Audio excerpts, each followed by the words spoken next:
again. So let's just make sure that at least the people present here today, we will ensure that you guys are thorough with the at least one product, the hot water system.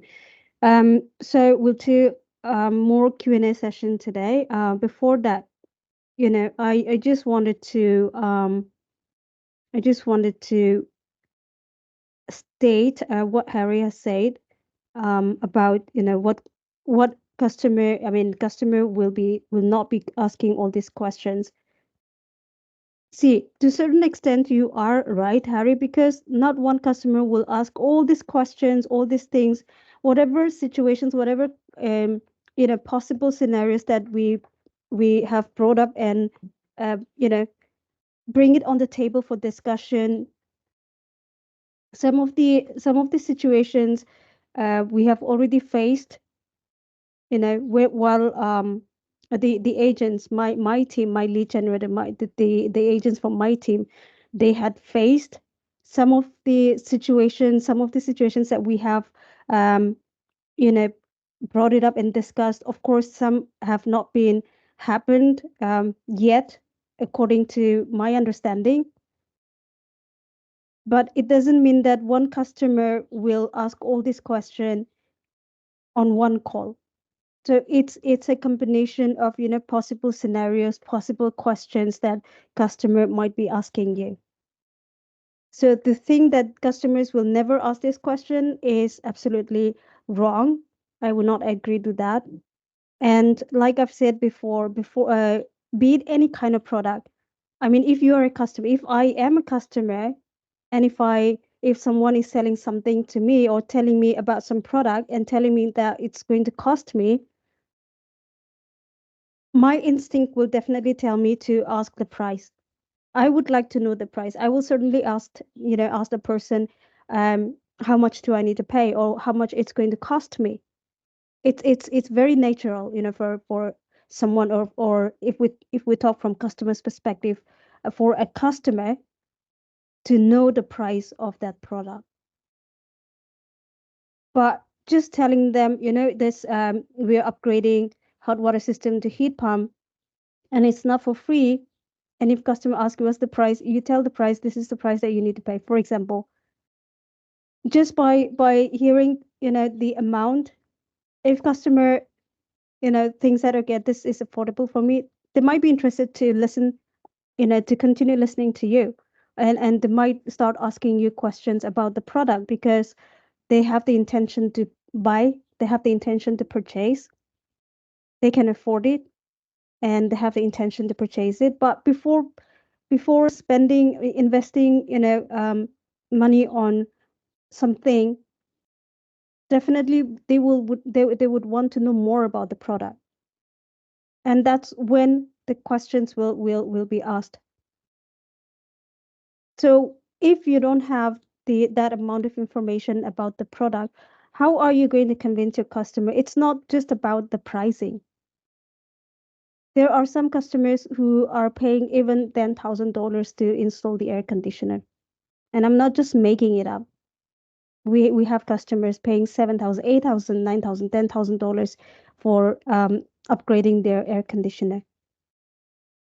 And the reason why they ended up paying that much, willing to invest that much and install the air conditioner, is because the assessors are spending minimum 45 minutes to 1 hour of time in the customer premises, explaining every single thing to the customer. Now,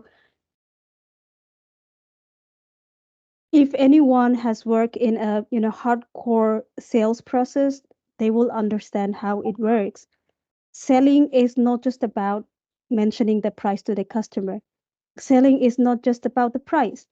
If you want to sell the product to the customer, you first need to make the customer understand the benefits of, make them understand the product, how the product works, or what are the benefits, what are the features. If you want to purchase a laptop, you know your requirements. If you want to purchase a laptop for gaming purpose, for example, or if you want to buy a mobile just for gaming, you know your requirements. What are the requirements that you're looking for?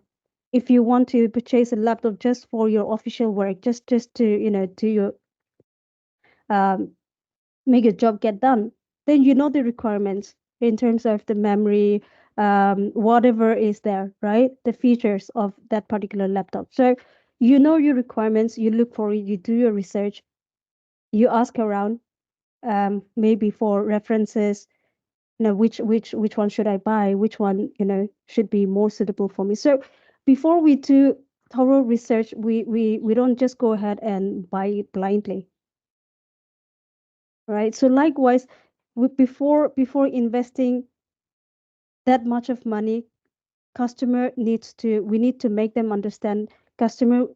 Some customer, they do their own research, obviously, but not majority of the customer, they don't do. They just go by with listening to us, listening to the assessors. So the assessor spends 45 to 1 hours of time in the customer's premises, explaining even the tiniest of information to them, letting them know that this is where we're going to, this is the product. They have their brochures with them. We are going to install this in this location. We'll be drilling a hole. We'll be, inserting the pipes and joining, attaching it to the compressor outside, blah, blah, blah. So everything, everything, they will explain the savings, how the customer is going to save, how long it's going to take the customer to get a return of the amount that they are investing right now. So every single thing they explain to them. They explain to them about the features, what all features comes with the air conditioner, with the hot water system, what are the benefits that the customer is going to gain for using this. So all this after making the customer understand the importance and the of the product, right? After making them understand what customer is going to gain the benefits from using this product, then only at the last stage they only tell them about the price. So customer will first understand the importance of the product, right? The features, the benefits, everything, and then they will break down the pricing for the customer. So if you go with this system, if you take this many air cons, it's going to cost you this much, this much. So that's how step by step, the charges, actually the pricing, the charges comes at the last part of the conversation.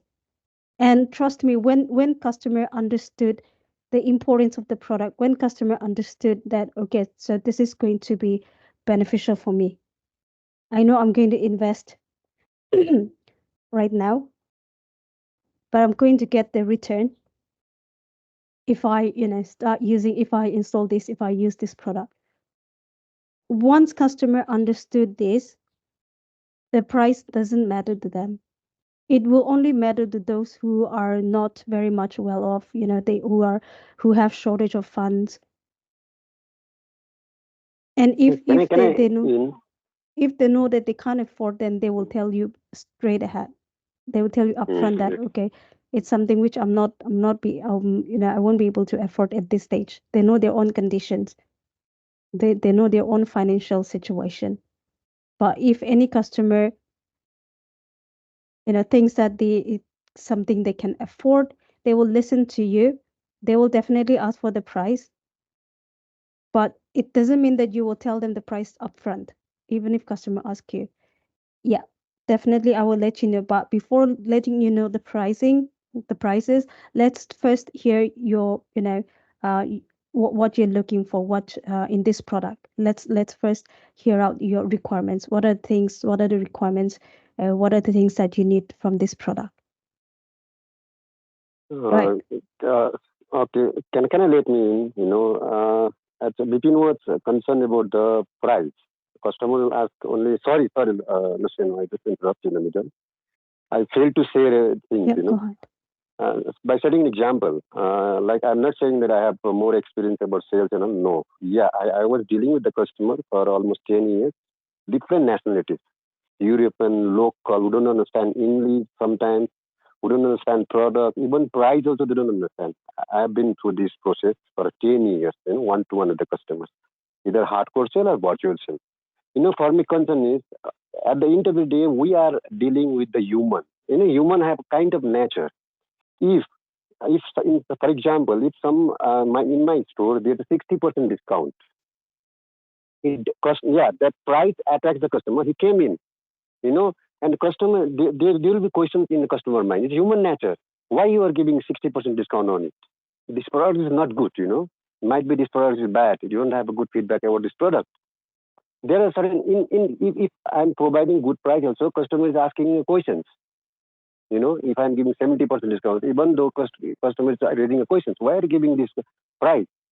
So in a sense, what I'm trying to say is, if we don't know about the product, if we don't explain about the product, so it's very hard for us to motivate the customer. That my concern is. In some cases, in some stores, there's a 60% discount. Suppose, for example, Australian brand is a Billabong. Some Australian customers knows about the brand. He comes and he starts putting on the trolley, 1, 2, 3, because he knows about the brand. Rarely we found those kind of customers. If I'm getting free lunch in some program, there's some program over there, I'll not go and eat directly. Oh, this free lunch, I'll eat. No, I'll ask them, why free lunch is being provided. For sure, there will be curiosity in the customer mind. They'll ask. There will be question for sure. For me, the one point of time, like I have to be very, knowledgeable about my product. Scenario definitely I will be facing once I started talking with the customer. For sure, that time it matters how I deal it.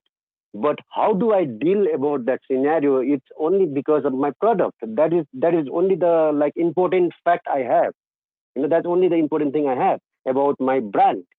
About how my brand works. These are all things I think we should know about it. For me, pricing matters. Yeah, for sure, pricing matters. But if you are providing cheaper price also, if you say like in market the electric heat pump is $3,000. We are providing 1,300 or 1,200. And I'm sure that customer will ask, why 1,300? Why not 3,000? That's the nature of the human being, Why are you giving discount? So there are certain things, like it's a government program. The government wants these things to be implemented in every citizen of Australia. Those are the aspects we can explain them. For that, we should know these all aspects about the product, features, about the benefits. It doesn't mean customer don't want to know these things. There might be a lot of questions customer might be asking. Why should I replace this heat pump? My system is working correctly. Everything is good. I'm cooking my food. I'm eating at time. Everything is good. Why should I buy then? What's the use of calling? Why you guys are bothering me? Why are you calling me then? So there's advantages about our product. We're saving energy. It is a new version. It's an updated version. It will not occupy much place in your premises. It's another thing. It's a brand that it has been produced in your own country, which makes you proud. Those all the things we should know. I think from my side. If I don't want to spend even for as a customer. If I am spending 10 rupees for momo, I'll definitely ask how this momo is. I'm definitely, I'll spend money only if I like it, or if suddenly everything is okay. It's not that I have money going to spend. Food is useless, restaurant is dirty, and all it doesn't sounds good. So in another aspect, I'm sure to attract here, we are not showing customer physically product physically, but we are attracting by our knowledge, the one we have, and the communication that we are doing to the customer, the way we greetings, we're introducing ourselves, and these things are, I am sure we should know these aspects.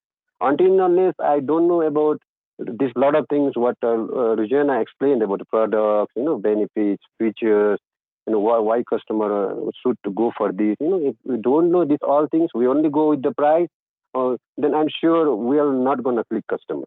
That is my personal experience. Well, I was dealing with the customers for almost a lot of years, one to one. If I'm providing them 80% discount also, they will be asking me question, why this product 80% discount? That time also, I have to tell him about scenario, this is this and that. And I have to explain about the product, this product is this and that. The features and benefits, I have to explain. That's what I had an experience about it. So at the end, the price matters, but the customer will have questions about it. They don't want to spend $10 by talking itself. Okay, fine. How much? 1,300. Oh, go ahead. Come. I'll pay you. I'm sure we're not gonna get this kind of customer. This is the stage that we are preparing for those scenarios. Preparing ourselves. so that we will be answerable. If customer didn't ask the question, well and good. Even though our assessor will be answering those questions, I'm sure. I've got the appointment for the customers, like Tuesday, you send your assessor. Okay, assessor went there. I'm sure that customer will be asking questions, a lot of questions to that assessor also about the product, about the pricing. I'm sure. So for that, I think in a sense I'm talking is we should be very, very knowledgeable about the product and like somehow some scenarios also we gonna face. That's the point we'll be discussing here. I think that's the thing I like all about it actually. So I think price matters, but that I think doesn't reflect here. Reflect is our knowledge and what are the things we're getting from it. That's what for me it sounds very good. That's all from my side. Sorry if I offended somebody. So no, that's an experience. I say it. That's all right. I mean, why do we even look for an experienced person? I mean, if any company is hiring, they always look for experienced people because our past experiences matters. And thank you, Suman, for sharing. Based on your experiences, I'm sure every one of us.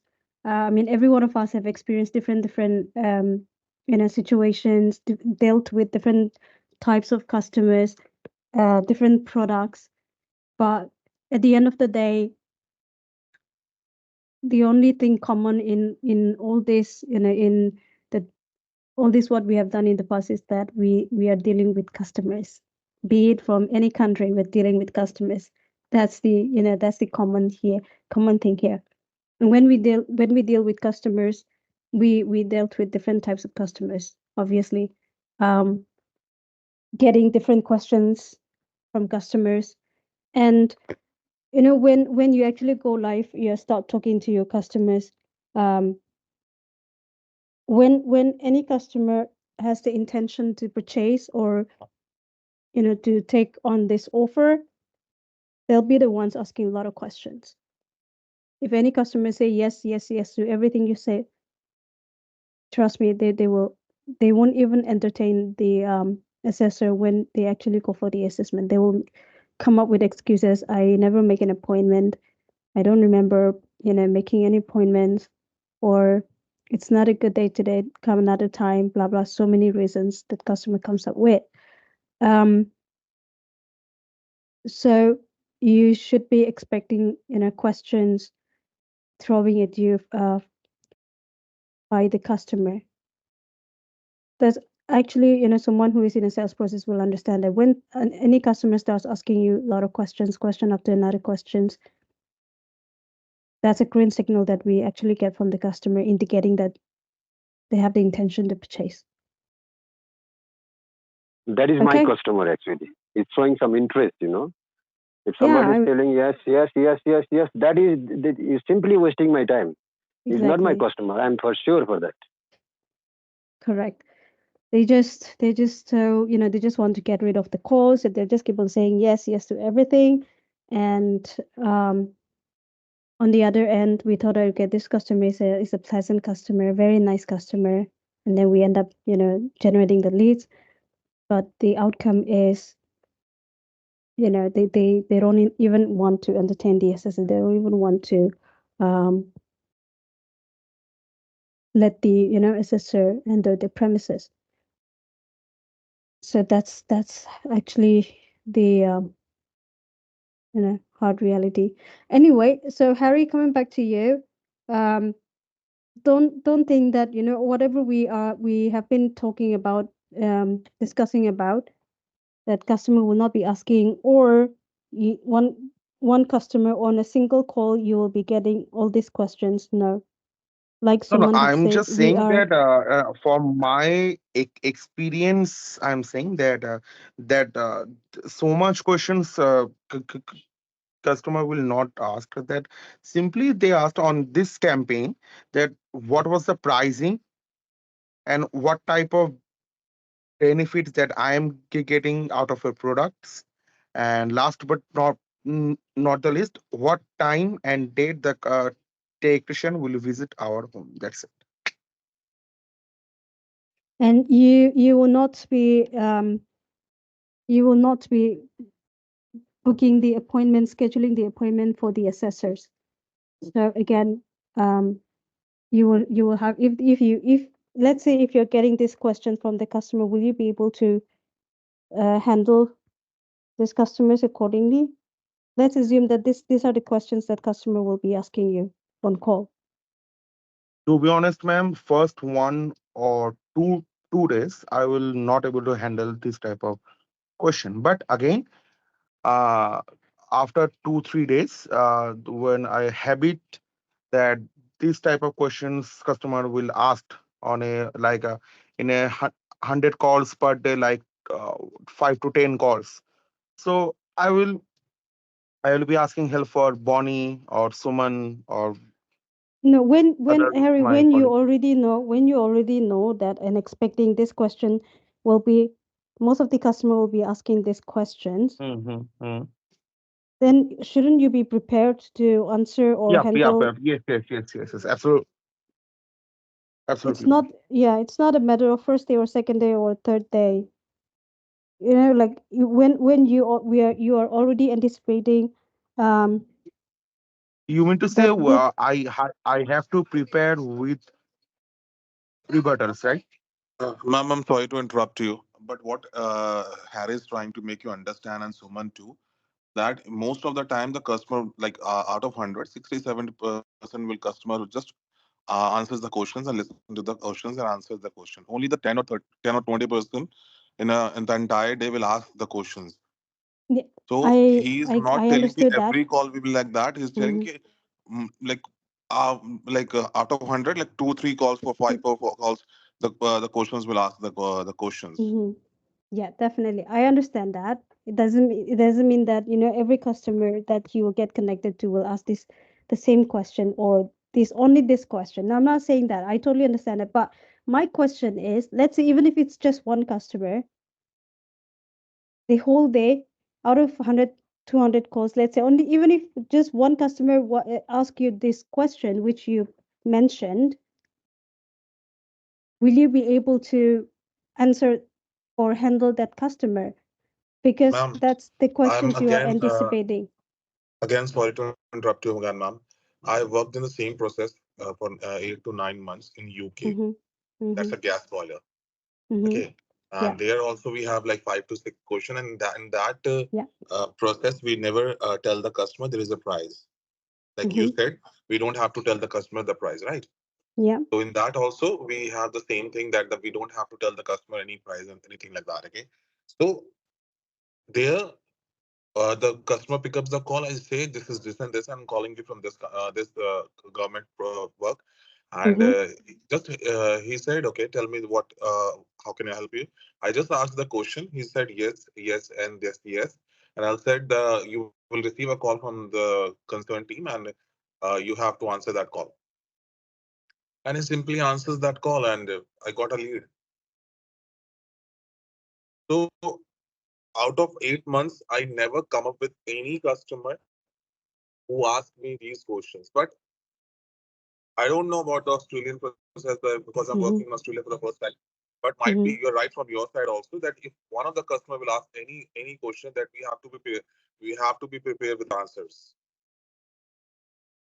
Right. So the process that you worked with, I had basic information on that because I was not. We also did that process in Citrus for, it's not for long, for maybe just 3 or 4 months, They with just a have handful that of people. company have Mhm.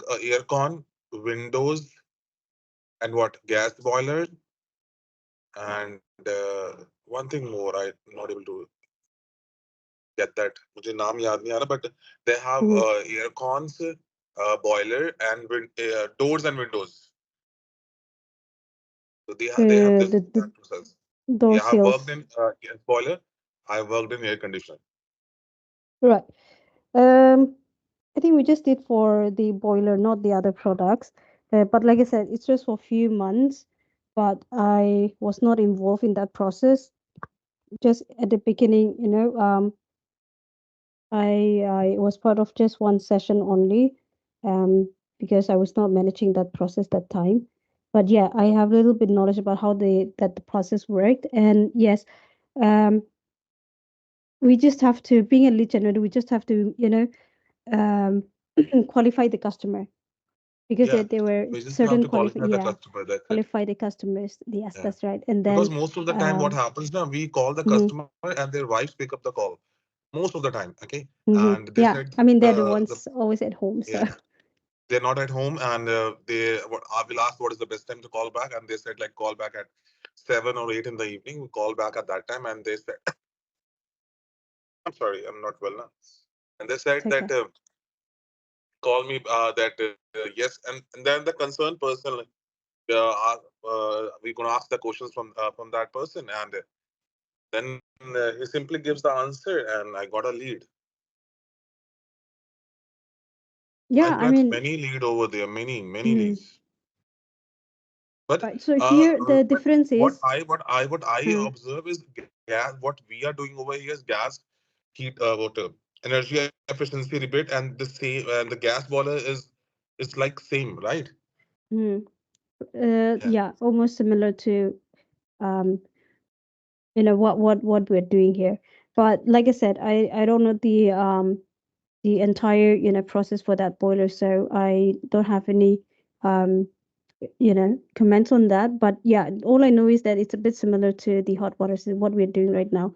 But over there, like you have said, they just, the first caller, like the ones who are generating the leads and passing on the leads, they were just qualifying the customers with those, qualifying questions, and then passing on the leads to the sales team, the closer, the sales closer who are closing the leads. um Here we, and as far as I remember, they were closing the, sales over the phone, like telesales. It was like, Yes, ma'am. Here, telesales. what we are doing here in Australia, what we are doing, the Mm, assessor is going to their home and doing that. personal But in visit, UK, they are yes. just doing over the Mm, phone. that's right. So, we dealt with different AP. They were also doing a telesales, but here, for hot water system. But now, with the AP that we are tied up with currently, since we are doing air conditioner and hot water for hot water system, telesales is possible to certain extent, because, as we just need to, ask the customer to click a picture and send it to us, and from there we can to 80-90% we can make it out. This can be done, this cannot be done.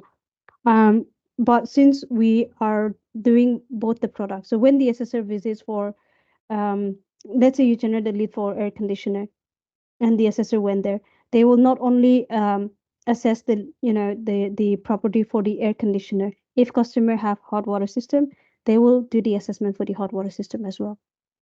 Vice versa, if you're generating leads for hot water system, an assessor went there, visits the customer for the hot water system, they will also ask around, ask about the air conditioner also. I mean the heater also. So even if you generate leads for only one, because sometimes it's not possible. I mean, every time it's not possible to, um, generate the leads for both the products. It's possible that customer may not have much time to speak to you, so you don't get enough time to, pitch for both the products, Mhm. but you generate only for, because customer is in a hurry and customer want to finish the call fast, so you just, maybe, generate the leads for hot water system. But even if you do that, when the assessor goes there, they will check for both the products. So we're doing both for air conditioner, it's not possible at all to do a telesales. Mhm. We cannot close, a single sale over the phone just by, communicating, over the phone. um and that's the reason why it's not a telesales, but yeah, it's a personal visit. They have to go in person, and, do the assessment and everything. So anyway, um so the coming back to what you said, Vipin, although the process is a bit similar, um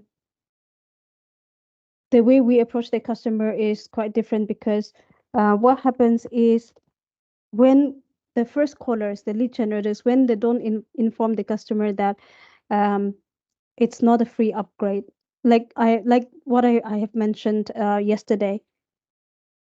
People in Victoria have been receiving a lot of free products.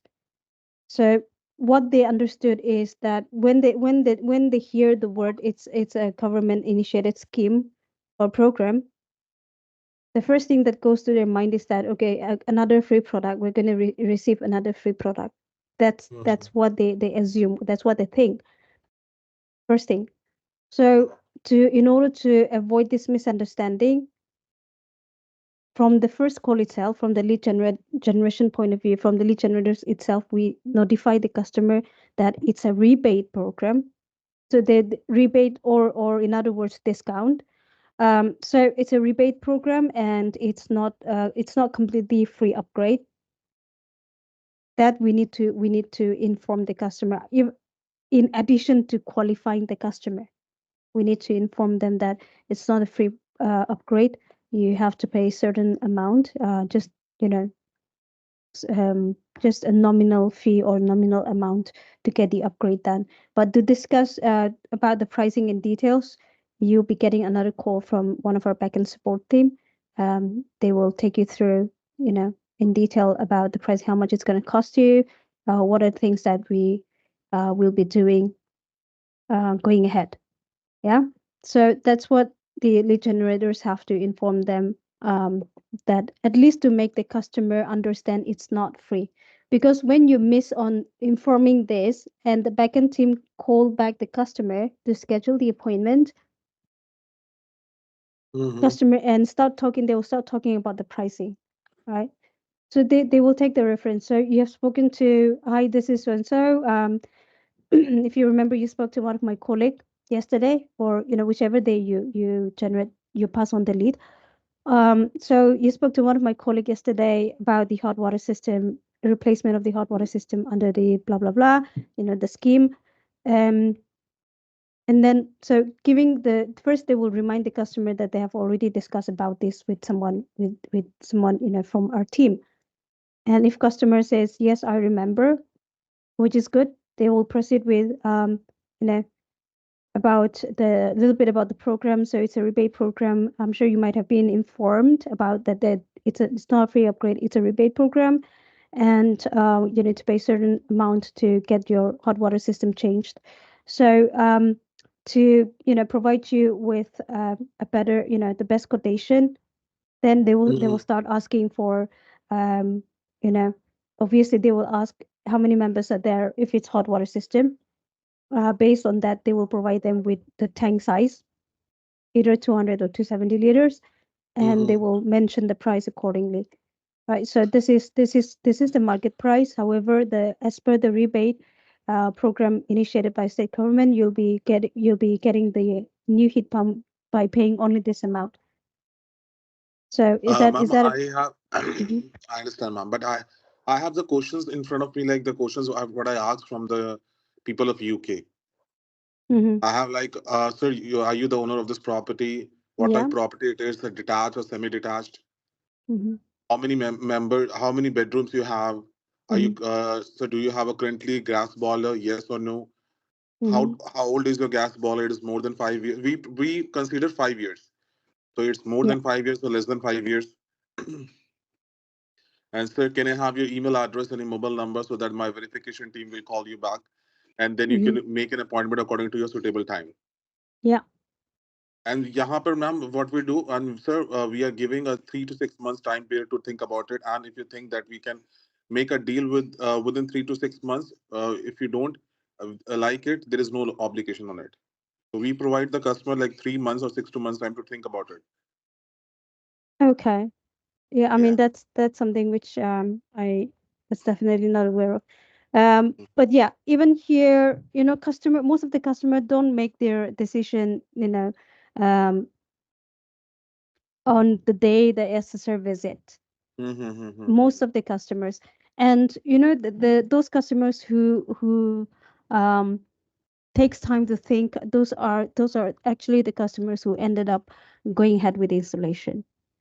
I know. I mean, there are few customers, not all customers. Obviously, there are few customers who pays upfront, as in, when the assessor goes there, they're fully satisfied with the explanation, everything. Um, they they pay the 10%. First, customer have to pay 10% advance deposit. So some customers pay on the same day the assessor visits them and do the assessment. But not too many customers. Most of the customers say, let me think about it, or let me discuss with my family, with my wife, husband, whatever it is. And they take time to, make the decision for in here as well.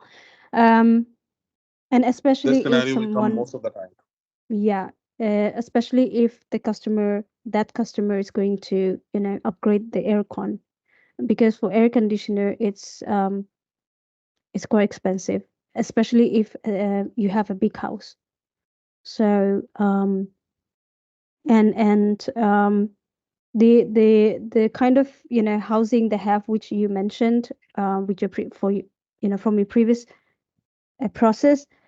Similarly, we also look for that option. I mean, the kind of housing they have, like how many bedrooms, for how many bedrooms you would like the AC to be, the aircon to be installed. Um, is it a standalone building or 1 2 story building? Those Mm. questions are, sometimes we also ask these questions, because if it's a standalone, and it's just an apartment kind of house, it's not difficult. But it's if 1 story or 2 story building, then that's when the complications comes. That's why yeah, for aircon, we have different quality criteria to ask. Not too many. It's very simple.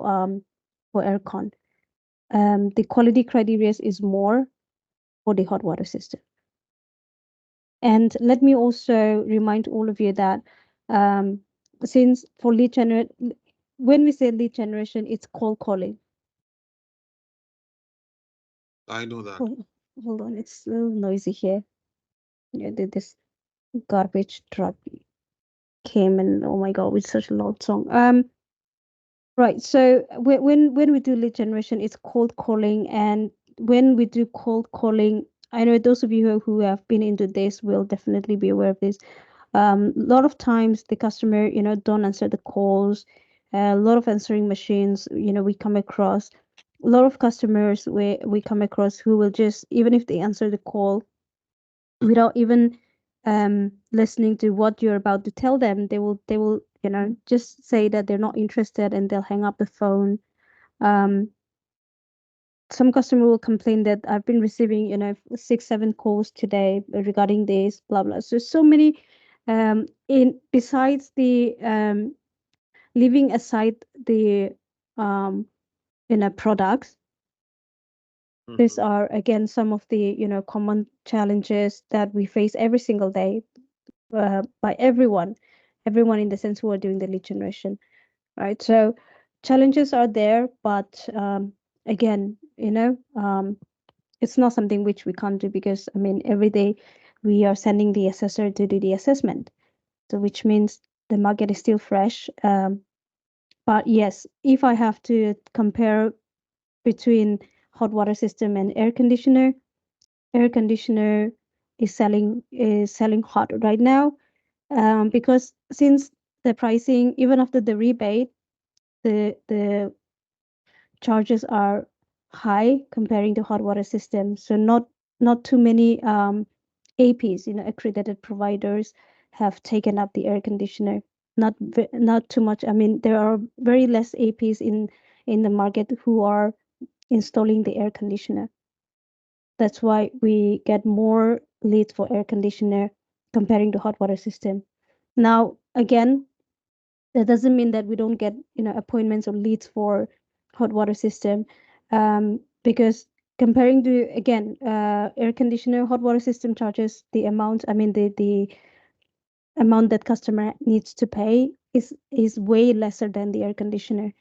So almost every customers can afford it, right? And that's why most of the APs are doing the hot water system rather than the air conditioner. And because of that, it's a little challenging to um, get the leads for hot water system. I By saying this, I'm not trying to um, demotivate anyone here, but just stating the fact, just giving you guys a heads up that it will be a bit challenging to get customers listen to you. It and it's a first come first serve, first come first basis thing. Whichever company approaches the customer first, they'll be the ones to get the customer. So that's how the market is rolling right now.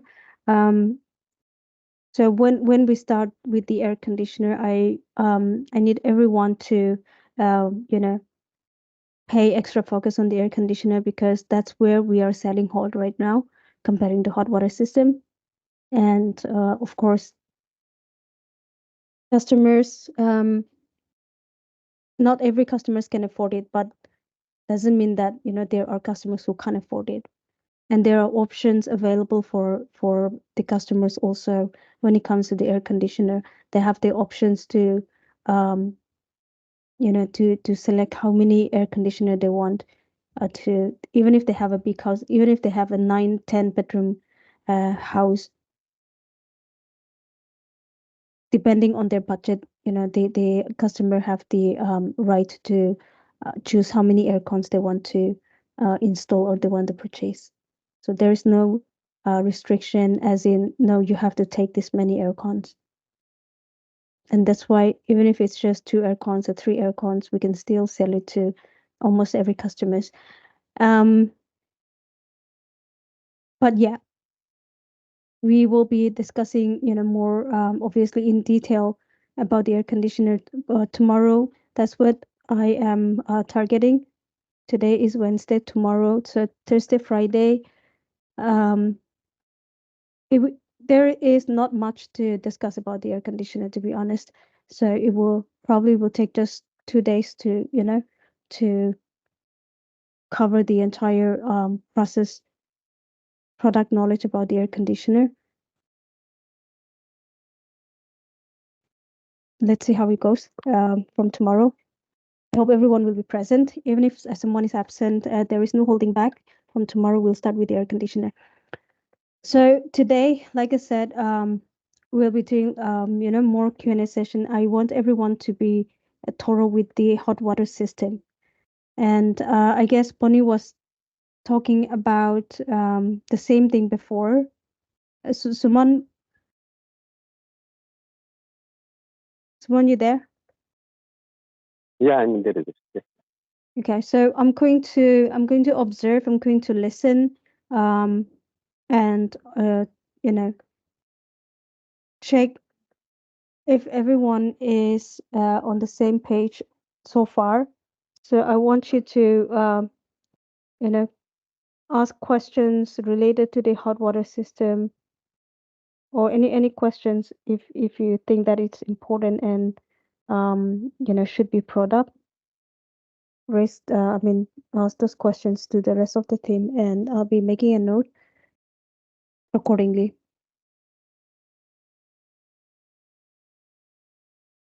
Okay, Suman? All right. Yeah, yeah. Yeah, let's do like it's more like a recap. It will be more like a recap. But yeah, um ask questions and let's see how much we have understood so far. I'm going to summarize it, or I'll be asking some questions. Let's do Q&A session. Sorry, I didn't get you.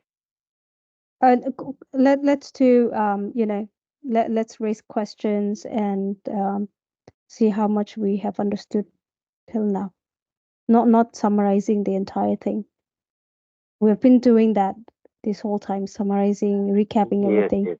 yes. Yeah. So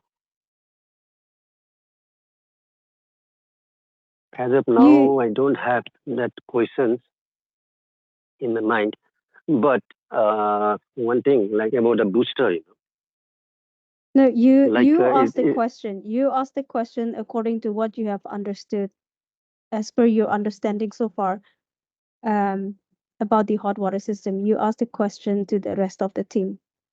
all right, okay, okay. All right, about the hot water system. Okay, give me a minute. All right, Pooja, are you there? Yes, Suman, I'm there. Okay. How many types of hot water systems are there, Pooja? How many type of? Bhaiya, I think there are two type of hot water system. I'll have to see once. I'll have to see my notes. Can I see my notes, Bhaiya? Yeah, it's fine, but you should memorize it. You should know it. It's okay. Yeah, please. Okay, Bhaiya, there are two type of hot water system, and Bhaiya, they are the storage tank and the instantaneous gas hot water system. Is that correct? Storage system and instantaneous. Yeah, that's correct. So in that Okay. case, suppose as a customer, like I told him, like a customer, I asked him, customer, do you have hot water system? Then he says yes. Okay. Mm. So, is it with the tank or is it without the tank? In that case, suppose it falls on gas hot water system. Okay. Would you replace in the both cases? We'll go ahead with the rebate program, or we'll just in the call, or you are not going to replace anything. If in case of gas hot water system I'm talking about. Uh, Bhaiya, I didn't understand the question. Can you please repeat? Okay, since you told me there are two kinds of hot water system. Okay, Yes. so what are the kinds? It is gas and electric. First in a case. Yeah, I'm talking The about a storage. hot. Yeah, Bhaiya. No. Yeah, I said there is. Yeah, Bhaiya. See. Let me make it clear. Okay, since we are dealing with electric and gas. Solar, we are Okay. out of it. Okay, if it is Okay. solar, we are not touching that customer. We might be going through aircon or something like that. I think in the coming days we'll get to know about it. My understanding, like hot water systems like electric and gas, we are dealing with two kinds. Okay, so in how many kinds of gas hot water system are there, and how many kinds of electric hot water system are there? Mm. That you told me it's two kinds: Mm. instantaneous and storage system. Correct? Okay. Yes. So if customer has a gas hot water system, will you go ahead with the rebate program, whether it is instantaneous or whether it is storage system? Okay. Bhaiya, I think we will go ahead whether it is storage tank or it is instantaneous or not. All right, that is on gas. Yes, Bhaiya. How about if it is electric? Uh, Electric, then also, Bhaiya, there are I think two types of no, Bhaiya. Even if it is electric, we will go ahead because nothing related to solar is there. No, I'm asking Pooja. I'm asking questions. I'm just asking. I just want to know as well. I'm just asking question. If it is electric, will you go ahead with the instantaneous? And if it is storage, will you replace it both of them? If it is I electric. think Bhaiya, we'll go ahead, Bhaiya. I think. Okay, I think yeah, there is no. I think that's wrong because in electric, if it is instantaneous, we will not replace it. Only we're replacing the storage tank. Okay, Bhaiya. So okay, next questions. How many kinds of heat pumps are there? Heat pump, Bhaiya, there are two kind of heat pump. One is combined and the other is straight, I think. And then, Bhaiya, I'm not sure about Hmm. the word straight. What is that? Integrated.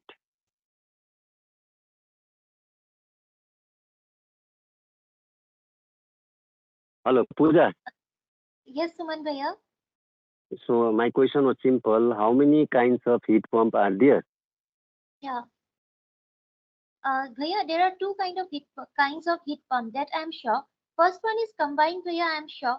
Second one is straight, but then I'm not sure about the word straight. What straight? No, there is two kinds. One is integrated one, that is a compact one. One is split one.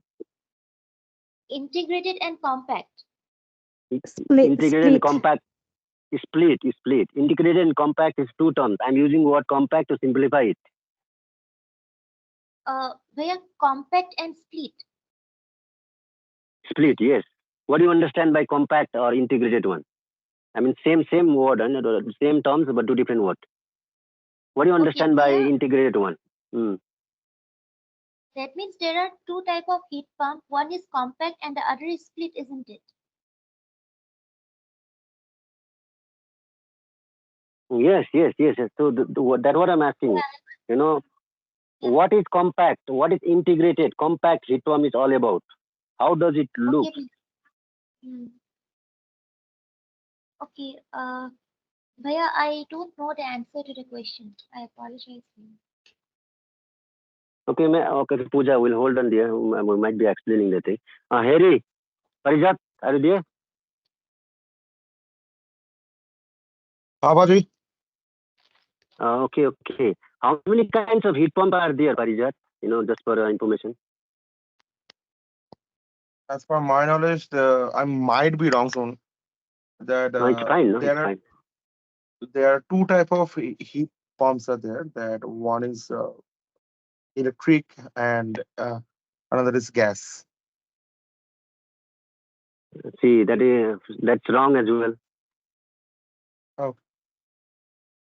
Okay, that's wrong also. And I'm sure, since you don't have idea about how many kinds of heat pump, then I'm sure you might have little bit idea of how does it work. Do you have idea how does it work? How does Can you please? heat pump make? Okay, How how does does a heat heat heat pump? work? First answer, your answer was wrong actually. You told me there are two types of heat pump. Two heat pumps are two types. Yes, right. But you told me the gas and electric. That's wrong. Okay, Heat pump is only electric one. okay, okay. Okay. So do you know how does heat pump work? And what are the? Okay, answer me only one question. How does heat pump work? Why we are telling customer to replace with our energy heat pump? That matters, no? Because I'm telling him, so we are replacing with our energy efficiency heat pump in a subsidized price. I'll not come to the price point. I'm asking, so why should customer listen to you in terms like why should he will be replacing with heat pump? What is best in a heat pump? What benefits we are going to get from the heat pump? First of all, our product, the heat pump, will consume less electricity than your old hot water system. First of all, and second thing is that this is more energy efficient, I think, and Yeah, it is energy efficient. That's the reason we'll be saving energy. That you answered that question already. okay. How does it work? How does it work? How does it makes differences between old water system and the upgraded version, that is energy heat pump? I just What one thing that your old hot water system does not have the compressor, but our product does have that. okay, yeah. Somehow that's good, correct. Rest, you please guide me. Okay, that's the reason, I think I'm not appointing particular. I might be wrong also. I don't have all information about it also. I learned it from Louisiana only. So, for that one, for answer I'm going to answer Puja also as my knowledge. So, like energy heat pump only works under electric. It doesn't go with the gas. Forget about the gas. It's electric. And one thing we should be making sure in our mind that we are removing all gas things from the customer premises. There won't be any gas operating system there. We'll be totally converting into the electric one for the environment as well, for the saving energy per month also. The thing. And in case of like a heat water pump, we are having two kinds. As Pooja told me, one is integrated one is like split system. Why integrated one? What is based on it? It's compact, little bit smaller, don't occupy much space in the premises, It comes with all in one. Compressor is inside, tank, everything will be there, all in one. You don't have to place tank separately, compressor separately. But when it comes to like a split system, compressor will be separate and tank will be separate. You got my Understood. point? And Yeah, one I more don't thing, understand. and one more thing, Bonnie, could you please give us a rebuttal PDF that in calling we matlab, what should I say, that we don't face such a cross question problems. Could you please give us a rebuttal PDF? We can study through it all. It might be help us That all. ac- that actually was going to be your homework for tonight. I was going to tell this thing towards the meeting's end before 2:30 that all of us have to prepare a rebuttal script or at least 50 questions, homework, and bring it tomorrow morning. So that's your homework. Design Okay. 50 Oh, questions about a system and bring the rebuttals tomorrow. okay, cool. Because you need to understand the product first. Only then you will be able to give the rebuttals. If we give the rebuttals to you, you will only learn the rebuttals and not, you will just learn somewhere in between and you will forget the edges. The edges are also important. Okay, got it. Right. Okay, next question. Next question. Pooja also will be answering that. What I know, I'll answer that one. I would like to go to Bipin. Bipin, are you there?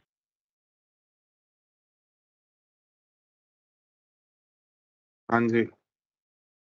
Yeah, I can. You can speak a little bit only. I'm asking you only questions. Like there's a customer.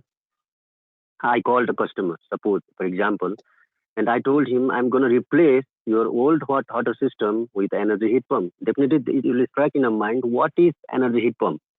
Like already like Harry told us bit about it. I told bit about it, and Pooja also highlight little bit. So now, like you'll say, because of energy heat pump, you're gonna save energy up to 80%. That advantage what customer is getting, and it's kind of environment friendly. We'll add some values on it.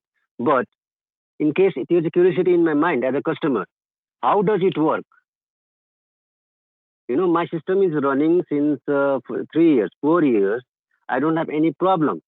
But you are telling now new point, you're adding new point now. I'll be saving energy per month.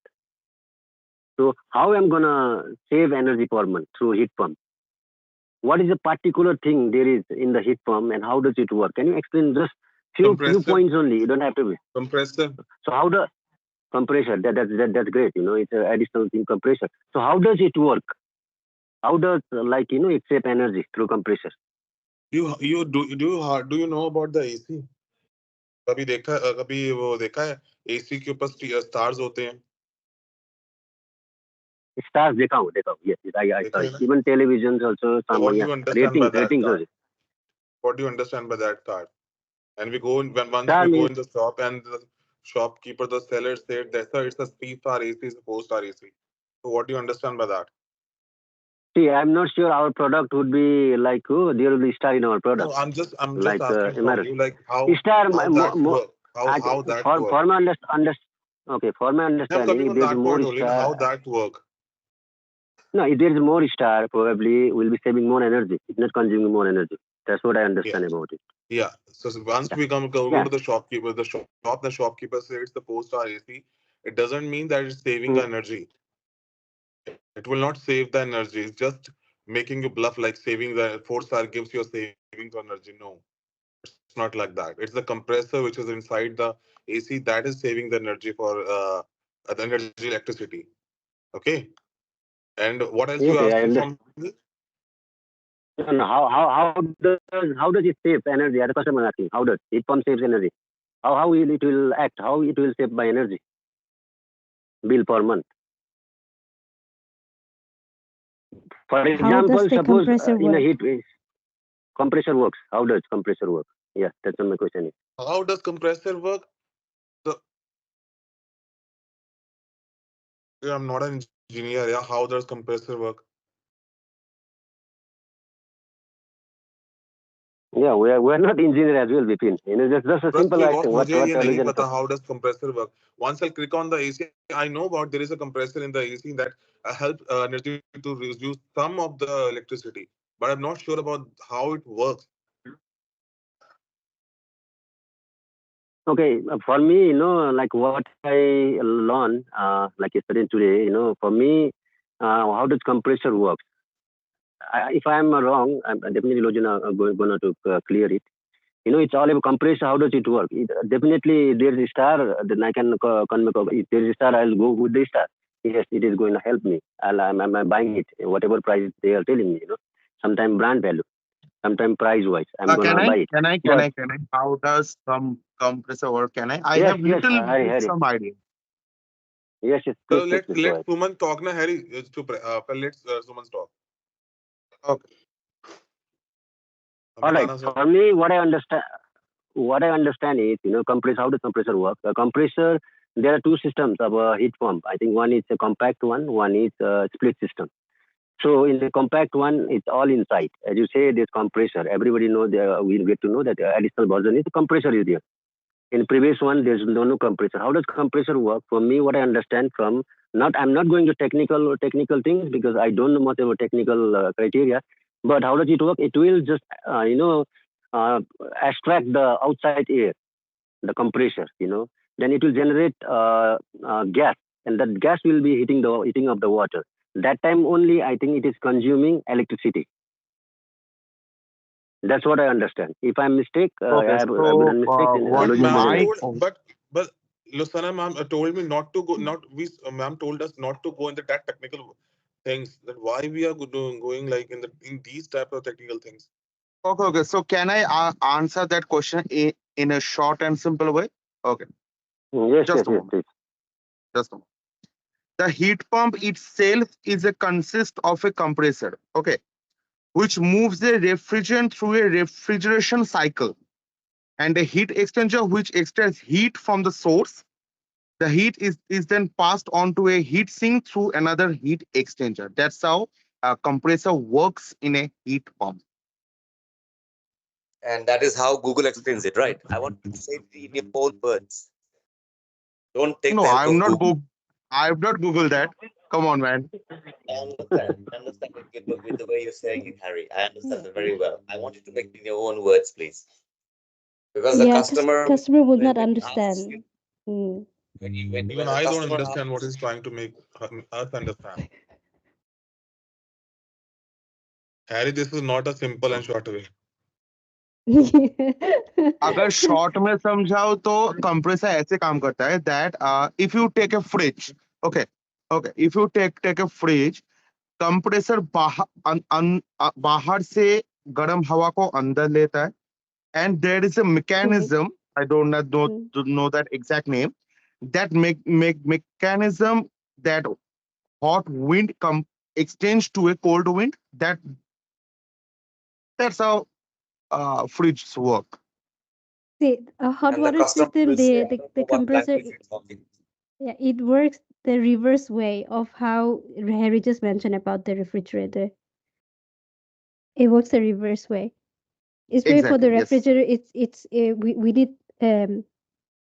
cooling, right? There is a For channel in the heat pump takes the cold water, and the compressor work that cold water into a hot water. That's it. Short and simple way. cold water to hot water. What do you mean by that? Hot water. I mean the okay. कहाँ से cold water आ गया? From where you got the cold water and the hot water? Ma'am ये No, ma'am Harry ये mean to say geyser there's geyser पे आ water in the गया है. tank. Exactly. Yes. Yes. Oh gosh. Okay. Compressor. So two components. What is it? The storage tank where the customer will be storing the water, right? Yep. Huh. So that is a storage tank. Another component is we just call it the compressor component. Okay, so how the compressor works. Now, this is for our understanding, and of course, if we tell this to the customer, obviously, customer will also understand to a certain extent. Okay, so this is how the heat pump technology is going to work, and this is how I'm going to end up paying less electricity bill. So our focus is to transfer that knowledge, transfer that information to the customer's head by telling them, just trying to make it simple, telling them how the heat pump technology works, or how it's going to work, so that they will end up paying very less electricity. Now, how does they end up paying less electricity? Only if the heat pump consumes less electricity, less amount of electricity, then only they'll be able to pay less electricity bill, right? So now we need to make the customer understand how the heat pump um, is going to consume less electricity. So in order to make this, explain this to the customer, we just focus on the compressor component. The storage thing doesn't, have any value here. You just store the water. It stored the cold water. And after heating, it stored the hot water. That's the only job of the storage tank. So the entire thing is done by the compressor component. Okay, so when you tell the customer, so the heat pump is an energy efficient system, because it has an inbuilt technology. It comes with extra component called the compressor. Now, with the help of this compressor, it heats the water. So there is a small exhaust fan built inside this compressor. With the help of this exhaust fan, it extracts the outside air, the surrounding air, and convert it into hot gas. Okay, it extracts the surrounding air, and the air is converted into hot gas. Now, with the help of this hot gas, it heats the water that is stored in the storage tank. So that's how the heat pump technology works. Okay, and since heat pump is an electric system, is an electric hot water system, it will use electricity to run the compressor, right? To run the exhaust fan, to turn on the exhaust fan, and to make the exhaust fan work, it needs electricity, right? So tell the customer that, explain it very short, in simple and short way, that this is how the heat pump technology work. With the help of the compressor, it's going to heat the water, and the only time the heat pump will consume electricity is to run the compressor or to run the exhaust fan. It doesn't consume electricity to heat the whole water that you have stored in the storage tank. Now we need to understand the old system, the old hot water system, which the customers are using right now. Since it doesn't have the compressor component, it has only the storage tank. Whatever amount of water is stored in the storage tank, till the time it gets heated up, it consumes electricity if it's an electric hot water system. If it's a gas hot water system, it consumes the gas to, the whole time the water gets heated up. That's how their existing system works. And because of that, it consumes a lot of gas or electricity, and they end up paying a lot of money at the end of the day for using the gas hot water system. Okay, so we just have to make the customer understand that right now your current system have only a storage tank, that it consumes because by the time you start explaining this, you will already know what type of hot water system customer have, whether it's gas or electric. Ma'am, sorry to interrupt, but I have some medical emergencies, so I'll be back on 15 minutes. Okay. Sorry, what was that? Harry, What did you say, Harry? I'm just saying that I have some medical emergencies. I'll be back on 15 minutes max. Okay, Okay, thank you. be on time. Yeah.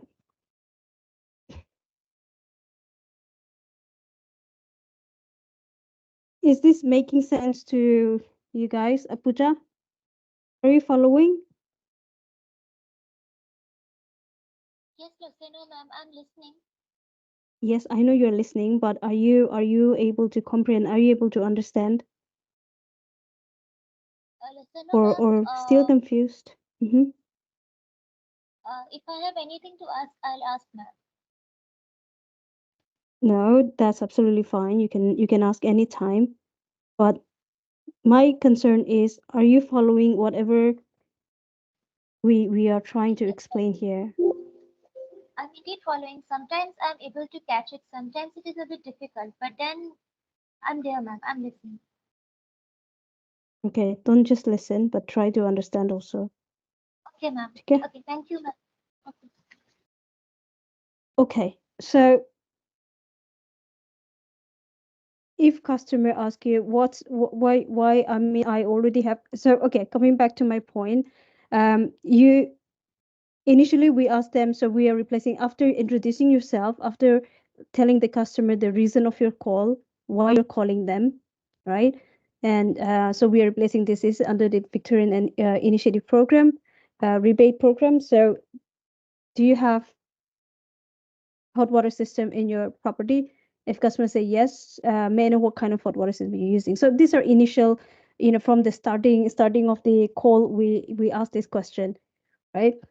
So by the time you start explaining about the heat pump, how it works, you already know if customer is using gas hot water system or electric.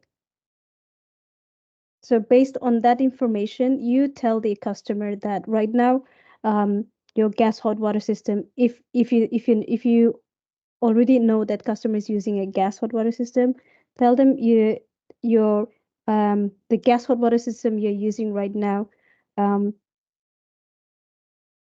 doesn't have the extra component called the compressor, and due to which it's consuming a lot of gas, and you ended up paying a high amount of gas bill, right? So you remind them again, this is what it is, the system that you have. Whereas the heat pump that we are replacing with the old system, the new heat pump, it comes with, it doesn't only have the storage tank, but it also comes with another component or extra component called a compressor. Now this compressor has inbuilt technology, advanced technology inbuilt, wherein um, there is also an exhaust fan which is built inside the compressor. With the help of this exhaust fan, it extracts the surrounding air and convert it into hot gas. Now, with the help of this hot gas, it heats the water which is stored in the storage tank. And the only time the heat pump consumes electricity is when you turn on the exhaust fan. It doesn't consume electricity to heat the entire water.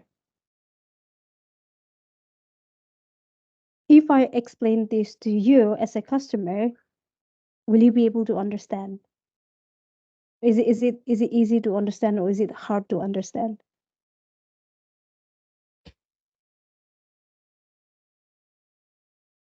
Vipin, Yes, ma'am.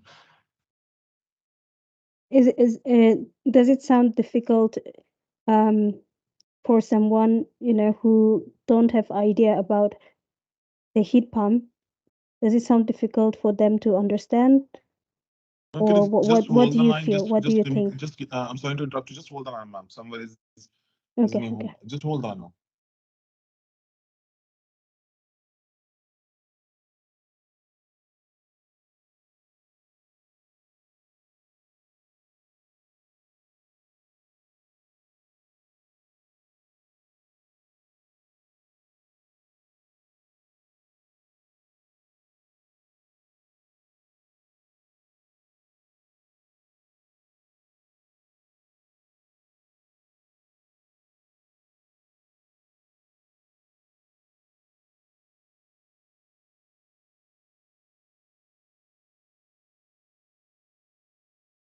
Someone please remind me when it's 12:30 so that we can all go for a lunch break.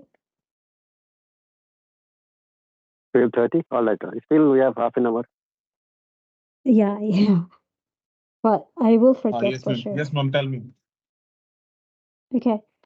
No, I was asking if say let's assume that you are new to this heat pump, like you have no idea about the heat pump and how the heat pump works. The way I just explained, do you think it sounds difficult for you to understand or Ma'am, trust me, it is difficult to understand. okay? If the customer will ask like how you going to save us Mm-hmm. energy, right? We'll Mm. simply say with the help of compressor. That's it. And I think every Okay, so customer if knows how compressor works. no, not trust me. Because if we'll try to Mm. elaborate the things like in brief, now the customer will be like will say, no, I don't have that much of time. See, it has we can tell the customer. See, if customer are in a hurry or they are, they have less time, they are not shy in telling you. They will tell you from the beginning. I'm calling you about this. Okay, I just have 2 minutes to talk to you, or I am um in a bit of a rush, so make it quick. They will tell you upfront if they are in the middle of doing something or if they're busy, right? Um, but yes, sometimes, especially old customers, even if we explain in a very simple way, they will not understand. They understand only whatever they want to understand. That is true. But if you tell the customer, well, with the help, how they're going to save the energy with the help of a compressor. Now if you just tell them with the help of a compressor, and what you according to you, customer will understand how a compressor works.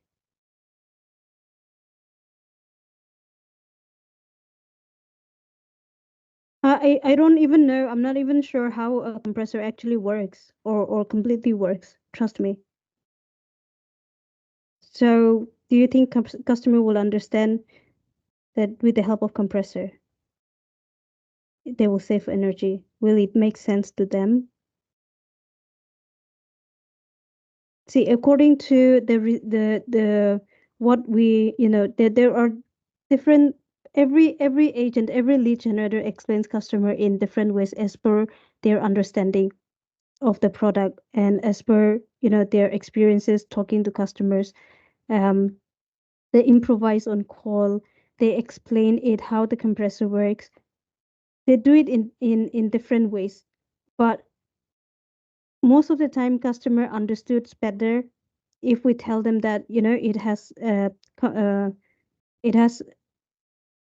component called the compressor. And if we talk about the exhaust fan, because trust me, every customer knows how the exhaust fan works, because they are all using exhaust fan in every.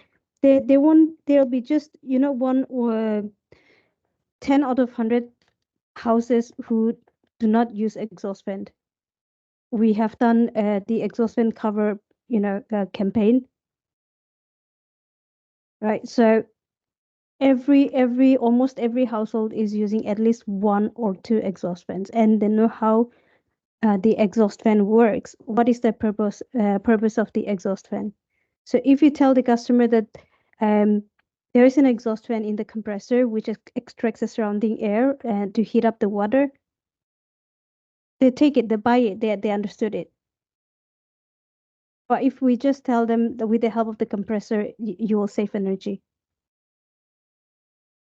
To me, it doesn't make sense to me. I don't know about the others, but if that's the only answer we will be providing to customer, I'm not sure how the customer will respond.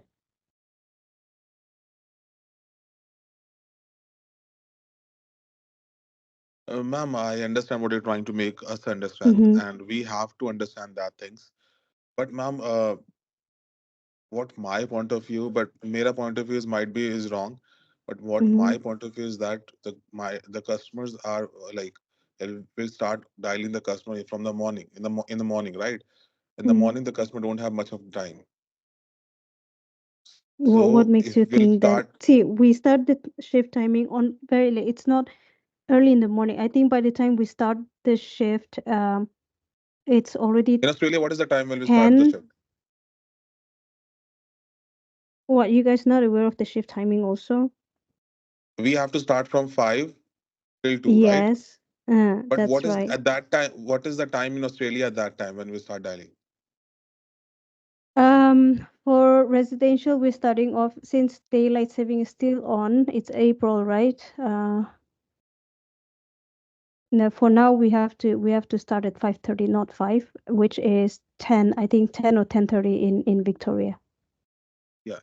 So at that time also, it's the people are going to their offices and doing some work. So I'm not telling that जो आप बता रहे हैं वो गलत है, but what my point of view is that we have to make it short and simple, like Parijat told. Okay, so if we elaborate, if the customer says how, then we'll have to tell the customer that this will work, this will help you like that. But if the customer says how you going to save the energy with the help of compressor, that's it.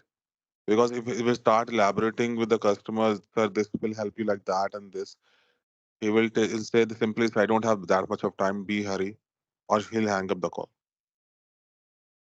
What I think, but I might be wrong, and I'm sorry. No, let me. I think Bipin, you are right. Some thing, like for me, see, as a lead generator, for me, what I'm trying to understand here is what I'm trying to understand. I think you make your point as well. For me, it depends on the customer. The customer, if Yeah. customer, if no, but I'm coming. Yes, that's true. But if customer understand by telling compressor, it's work by compressor, then he says, okay, go ahead. That's well and good for me. But I'm sure I'm not getting that kind of customer all the time. There might be customer, they might have a time sometimes, it's not everyone No, is working I'm in not. Victoria. If the customers ask from himself or herself that how, Yeah, that's what. No, see, I think there is a difference, there's na? no, If the customer says how that will help us, then we'll have to elaborate that how compressor will yeah. get help. For that point only, we are preparing it. No? For that point only, we are trying to know how does it work for that particular customer. It's not for all the customers. Some customers might be, hello, has yes, go ahead. Even we didn't inform him or her about rebate program also. Hey, don't disturb me, I'm busy. Just you got the call. That means even I didn't start my introduction also, you got the call. That's a different customer. There might be some customers. Okay, heat pump. Okay, fine. How does it work? Sir, it works with the compressor. There's a mechanical component over here. It's compressor. Adding it, it will add value.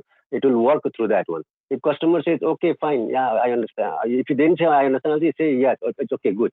Then go ahead. Then if there is scenario, some customers like I start telling compressor, dude, you are telling me compressor and heat pump. I'm a bit confused. How does compressor work? If they start asking for that point only, I think we're trying to prepare for that point. For that point, we're trying to taking a point from each one of us that what I personally as a human, what I understand. If in case if I found that kind of customer, then that time I will not say, okay, compressor, sir. How does it work, man? How does heat pump work? How does it do it? Sometimes there might be a customer like they are interested to know those things. So it will be detailed information for them. And I'm as a lead generator, I'm sure I'm not gonna cook out the call. Okay, compressor, sir, compressor, just wait, sir. Let me Google it. Sir, it works like that. No, I can't. Cannot be found scripted. So for that only, I think we are trying to get information from each other so that I can explain bit. I can add little bit.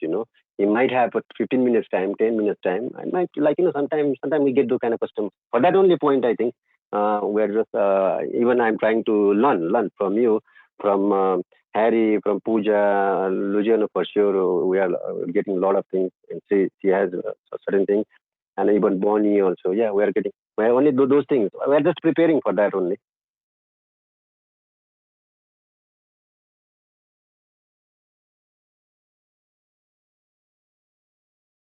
So the same question that I raised, that I asked Harry before, so he's not here right now. What if knowing that customer or anticipating that customer is going to ask me this question, knowing that these are the questions customer will be asking, I asked him back, so are you prepared to handle that customer if you get those questions? The same way, if in case there are customers like what Suman said, we tell them, okay, so it's along with the hot storage, storage tank, there is a component, another component called compressor, and with the help of that, it will heat the water.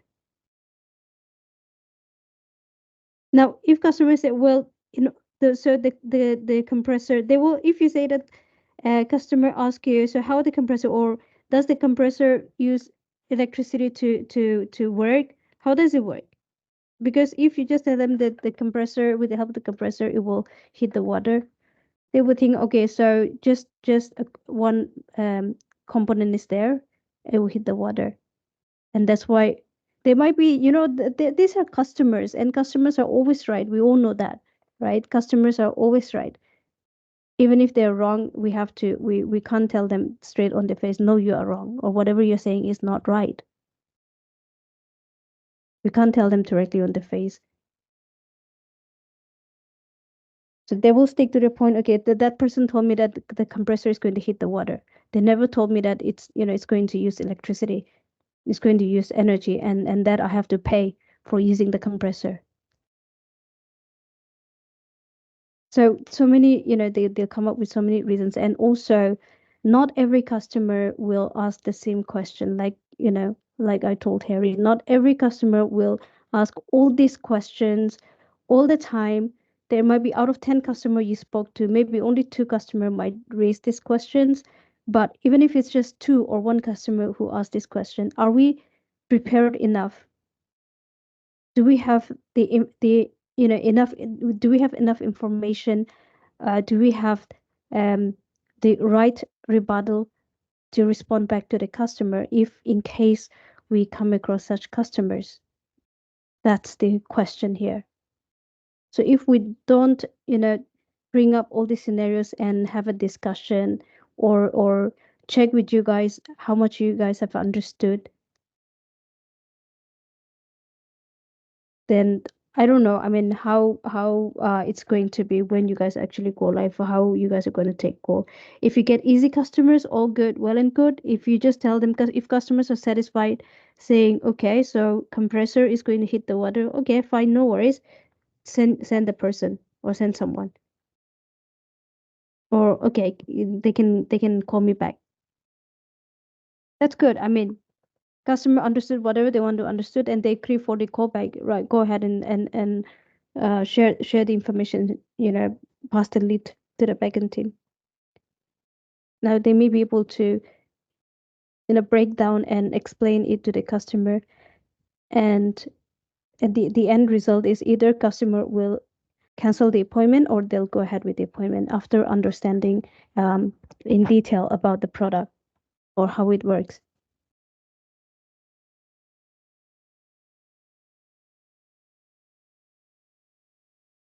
Okay, Suman, any other questions Yes, please. for the team? Yeah, So we are still questions. stuck with this thing. What type of hot water system? How many kinds of heat pump system we have? And how the heat pump works. We are stuck on this.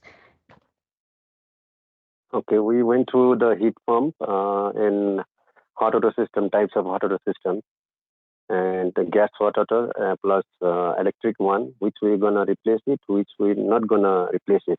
So that terms, I think most of us, I don't know, but others, but I think clear. Other terms, like in some cases, there might be. I'm beyond product. I'm going actually. There might be. Yesterday we explained it. Also bit about it. There might be like customer instantly might be asking, "Are you selling or something?" There might be some scenario. If I'm insisting customer about item, when I in the beginning of my introduction, I would be introducing myself plus program plus the product also. In the beginning, I'm telling like energy heat efficiency heat pump. Then after that, I'm like pronouncing some word that is called subsidized price. When it Mm-hmm. comes to that point, subsidized price, as a customer, it strikes me in my mind that he is going to sell me something. So Mm-hmm. there might be a scenario like, customer might be asking, so in a subsidized price, so you're talking about a heat pump, yeah? Okay, fine. I'm saving energy. That's all good. So how much it is? There Mm-hmm. might be some scenario. So in that cases, like, yeah, like you told us, we might handle that thing to our assessor as well. Like assessor will come and like, but sometimes customer might want to know about brief idea about the price, you know so what Yeah, we for gonna sure. do? They will definitely ask this question. They will definitely want to know this. So what have we discussed about this? What will you respond? Me as a salesperson, I mean as a lead generator, I will be like focusing on the like price exactly. I won't be like sharing exact figure, but I'll give them idea, like comparing other prices or not comparing other prices. This is a program, that has been initiated by the government, and I know under this program you will be getting certain rebate, discount that will be like 50 to like 40 to 50% something. Does it sounds good? About exact price, sir. I already informed you about the discount that you are having. You are having service free. You are having like a warranty also. You are having delivery. Everything will be free. Installation, everything will be free. Plus, you are getting 50. If I don't want to say the exact figure of the price, I'll be going through this process. In case sometimes it happens like I would say like like 1,300 for two people, three people, because I haven't reached that point still in my conversation. But I might say to customer like it's 1,300. So why it is 1,300? Well, there might be a question. That time also I'll be focusing like about the programs that government is facilities that government is giving, discount that government you're having. If you don't enroll with this program, you won't be like getting this all facilities. I'll be focusing on that one, or else as a like first point I started, I to engage customer with the other point, rather than the price. I'll be start talking about the facilities, like this program, because of this you will be getting this and that things, almost 50% you're saving, and that amount will be provided by the government on behalf of you, under this program. So I might go through that one so that customer will not focus on the price point, but if customer comes in the price point, then I think I have a bit idea about the price. I would explain about the price. Plus, I'll explain the first point also. Addition of that, you will be getting this and that thing. In that way, I might start my conversation as a lead generator. If is it so, But if is there any other way that we can deal with them in that certain point?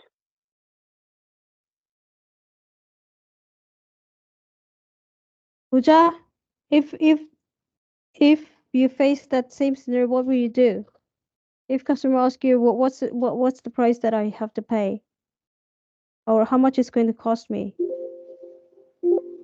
Ma'am, what is the scenario? Can I please know once again? If customer wants to know the price, what will your respond? What will be your rebuttal? Okay, ma'am, if the customer wants to know the price, then first of all, we will we have to confirm what is the number of people living in the family.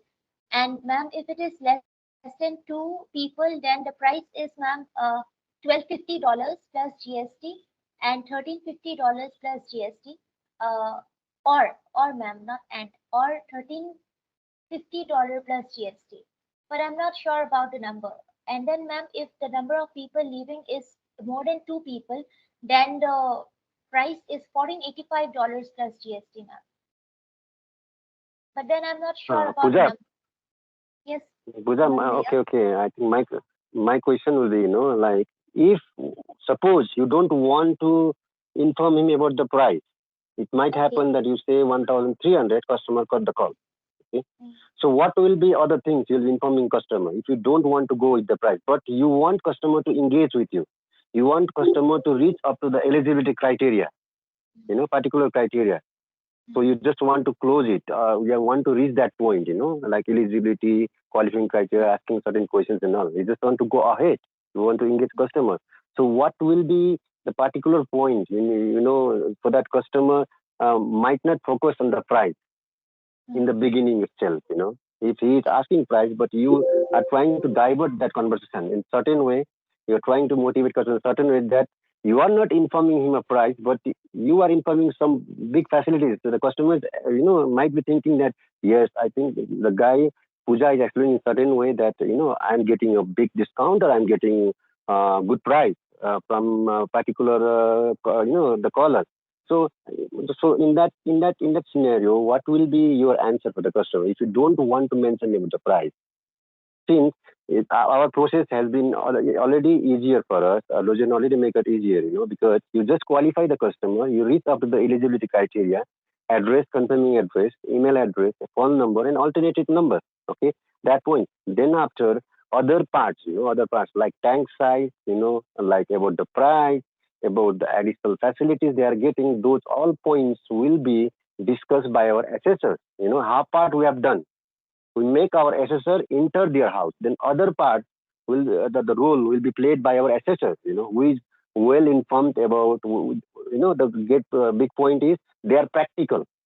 They have practical knowledge about the market. They know exact culture of the customers. Exact culture of that area. So it will be like plus point for us if they go there and explain all those things rather than we explain in the beginning.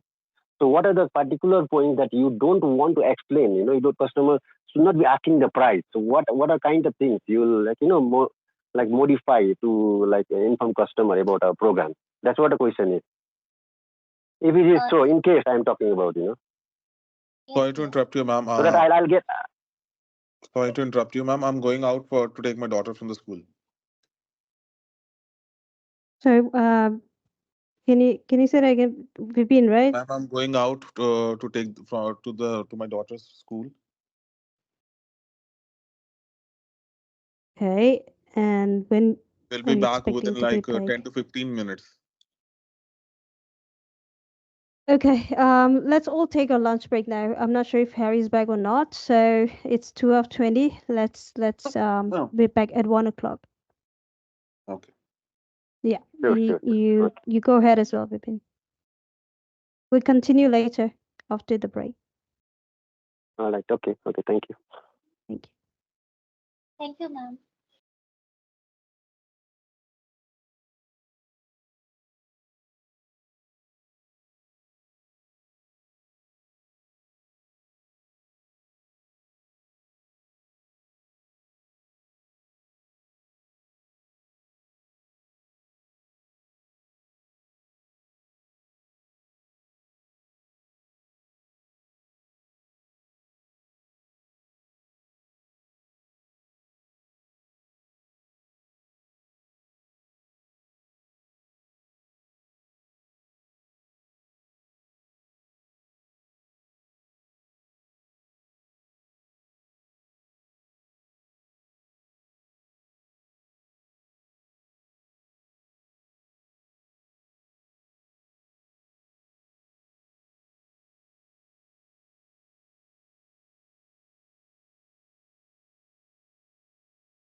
like, or I don't know.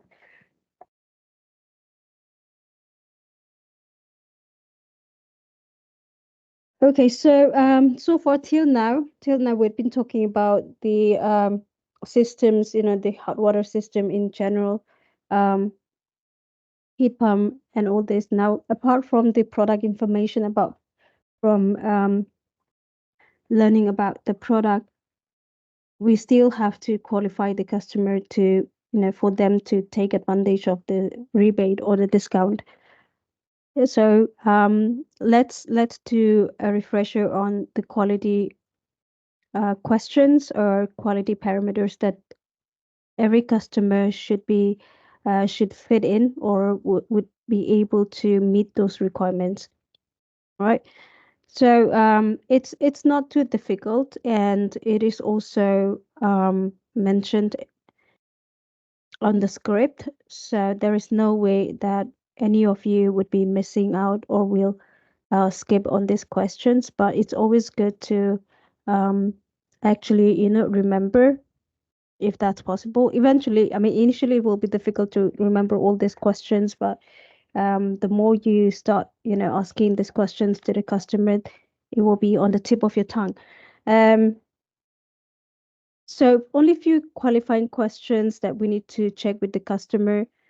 First and foremost, of course, they have to be the owner of the property, not owner of the house. Now, this is this is a very common mistake that the old agents made initially, and there are still few of them who still make the same mistake.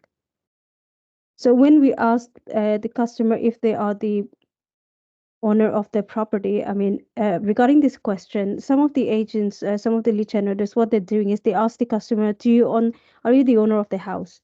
That's what they're asking, which is actually not a specific question. I'm sorry, it's not the correct question to ask.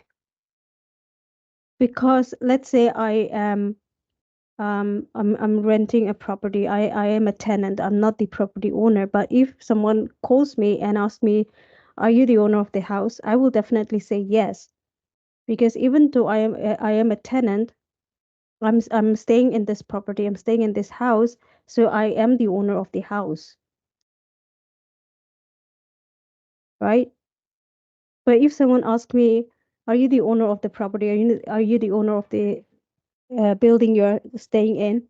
I will definitely say no, because guys, just 1 second, sorry.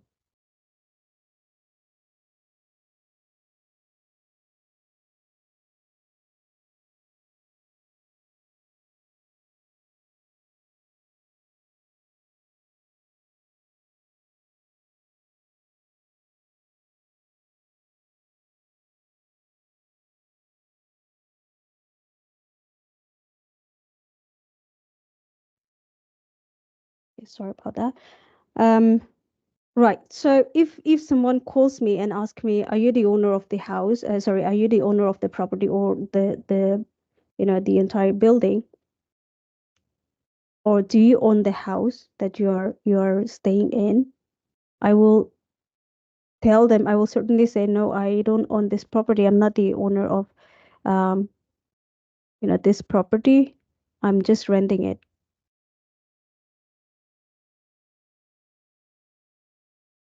Right. So it's quite simple. I mean, it pretty much sound the same thing, but it's actually, if you ask someone, if you call the customer and they, "Are you the owner of the house?" Obviously you're calling someone on their landline who is staying in that house. They will say, "Yes, I'm the owner of the house." But if you ask them, do you own the property?" If they're a tenant, they will say, "No, I'm just a tenant," or, "I'm just renting the property."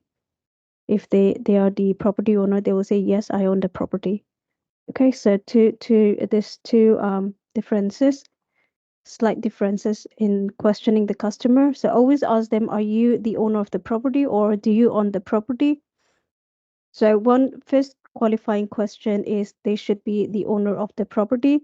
Um, Moving on, the second thing is they should not have claimed any rebate for solar battery. Now, what is this solar battery?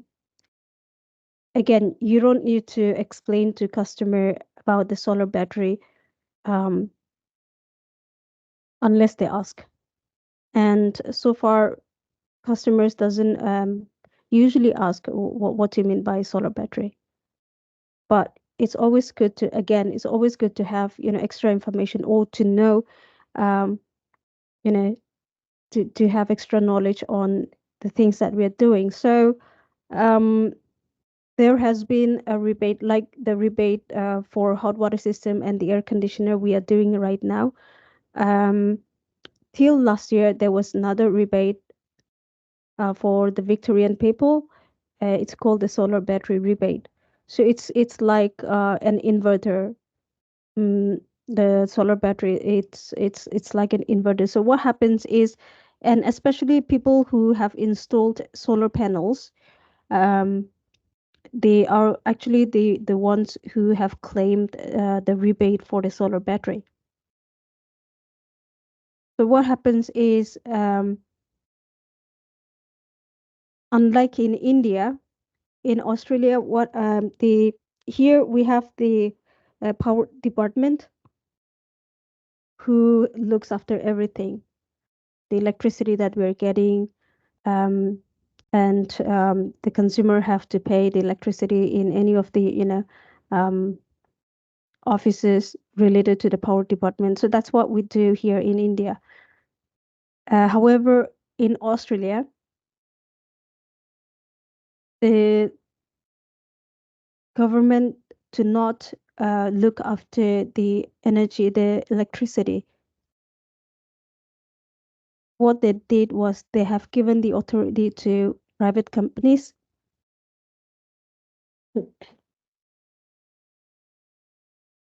Like we have, if we talk about telecommunication here, we have Airtel, Geo, Vodafone, like this, right? That there are different providers, network providers available in India. So likewise in Australia, in addition to um, in addition to the network providers, they also the energy providers, I mean the electricity that's been provided to the customers, it's been taken up by private companies. So there are so many energy providers in Victoria, in Australia, and these providers are the one who are supplying the electricity to the consumers.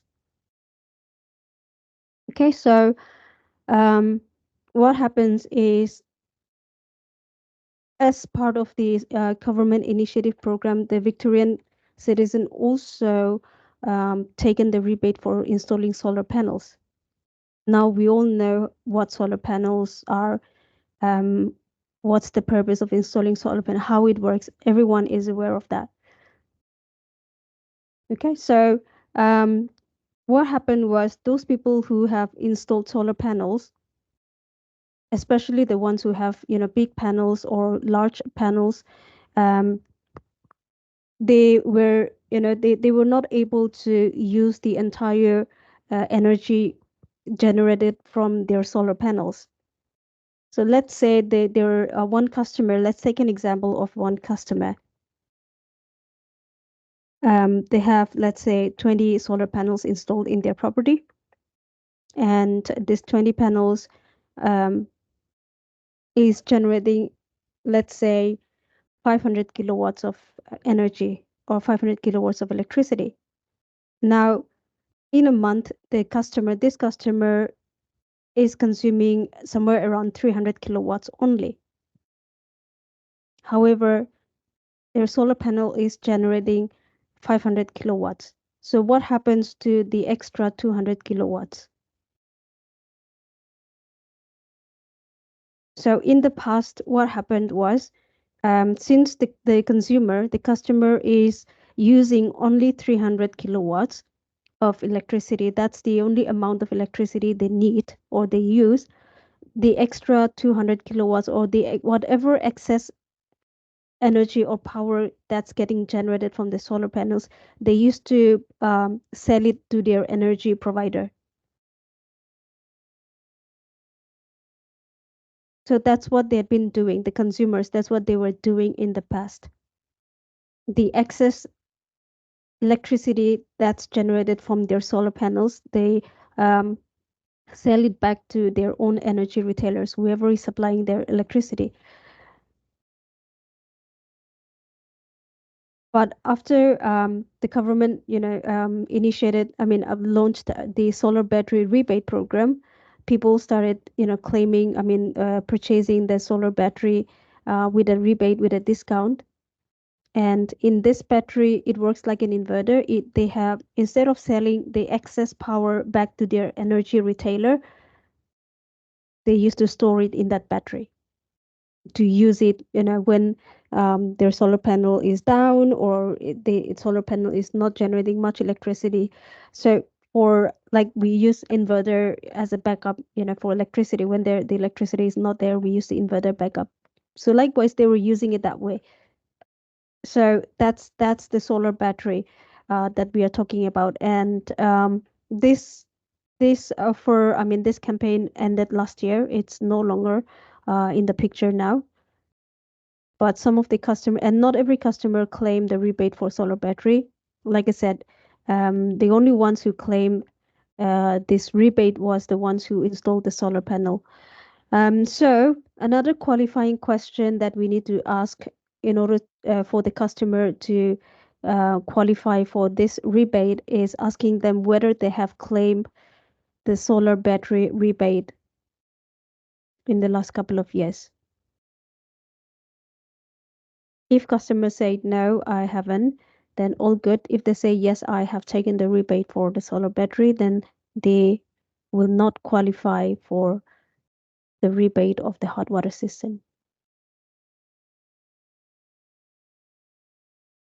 Okay, so this long explanation which I just gave it to you guys about the solar panels, the solar battery, this is just for your understanding. The only thing you'll be asking your customer is whether they have claimed the solar rebate in the last 2-3 years. That's the only question you will ask, and it's a yes or no question. Customer will either respond that no, I haven't taken any rebate, or they will say yes, I have taken rebate. If they say no, they haven't taken rebate, all good. You move on to asking the next question about their property value, about their household taxable income, and so on. But if they say yes, they have taken the solar battery rebate, then just tell them that, well, since you already claimed that rebate, unfortunately, you will not be qualified to claim the hot water system rebate. However, if you still wish to go ahead and upgrade your hot water system, we can certainly assist you further. However, the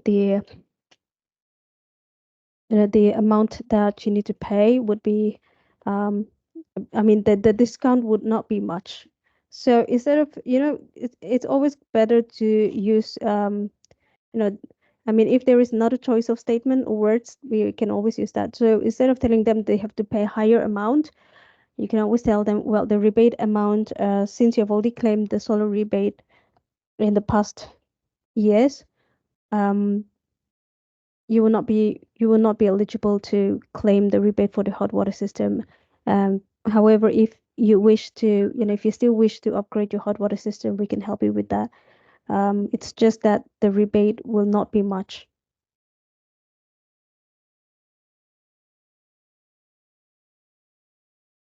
Is this clear to all of you?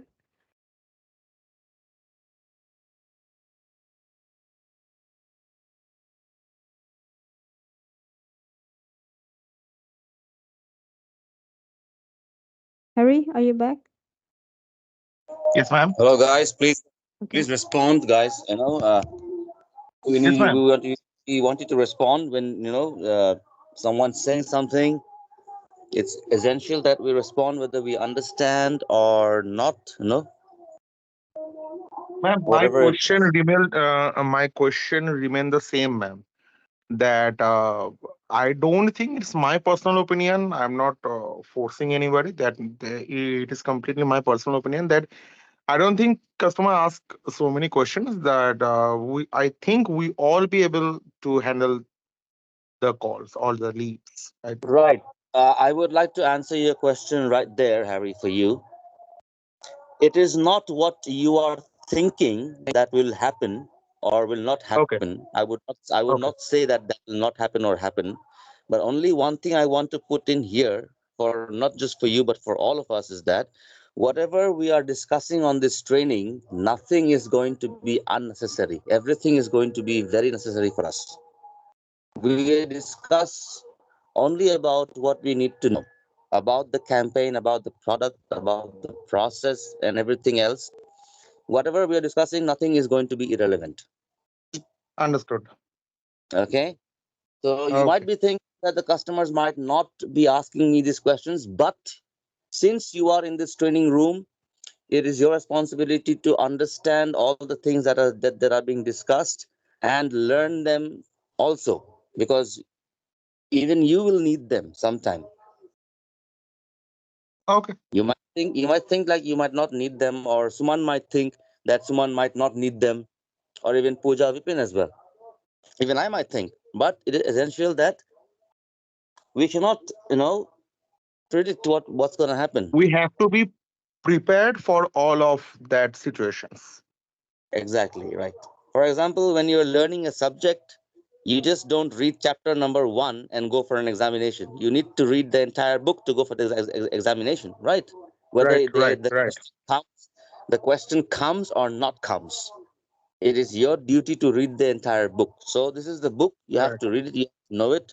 It is your responsibility to understand everything. So in the future, maybe you may become a trainer, Vipin might become a trainer.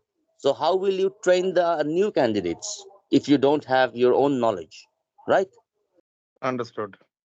Yeah, so keeping that in mind, I would like to put in this, piece of word that it is important that we know everything possible. In fact, No, I no, would you are say, absolutely right. But I am not wrong as well. yeah, and that also is not good. Like, in Australia, what happens is that when someone is talking, they wait for the person to stop and then they talk. But in Yep. India, what happens is that when someone is talking and the other person also has an idea, they start talking again. So both of them start talking together. And the person listening to us, like Losano listening, Suman listening, Pooja listening, Vipin listening, when we both talk together, our voices collide and they will not know who is saying what. So that also is a part of listening skills. So being a good listener also is very important to be a good speaker. So before you become a good speaker, you have to be a good listener first. Okay, Vipin might know that. Vipin might know that, obviously, that listening is quite important. But just listening also is not good for you, Pooja. You have been listening for so long and you haven't spoken for so long also. So speaking also is very essential while you're listening. Understand? Pooja, can you hear me? Your voice is not coming. Voice later.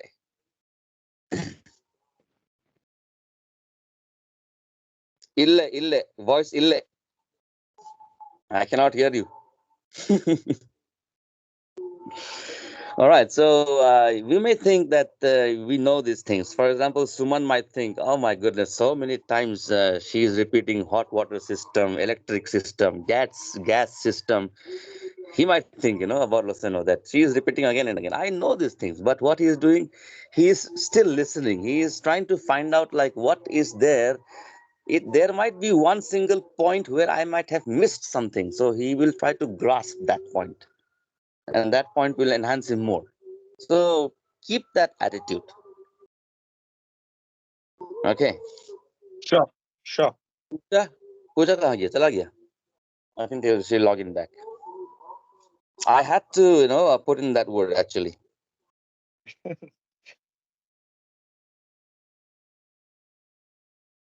Um, Thank you, Bonnie.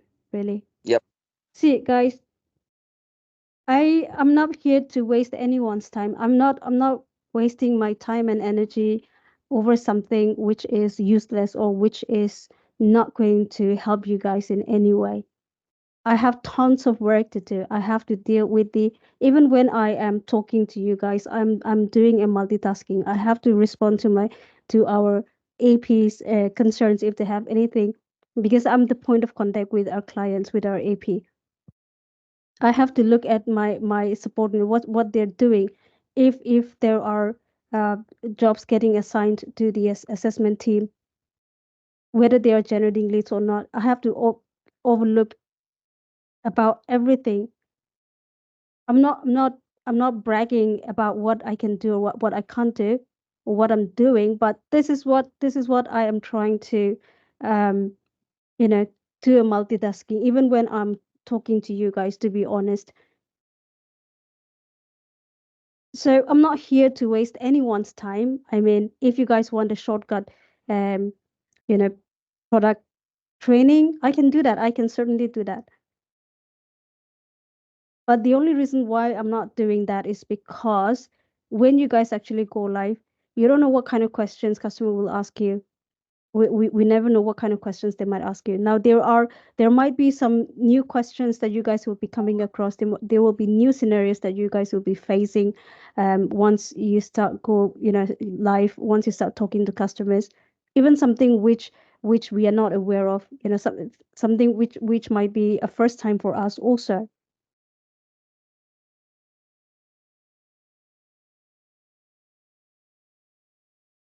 Why am I saying Vibin and Harry on hold?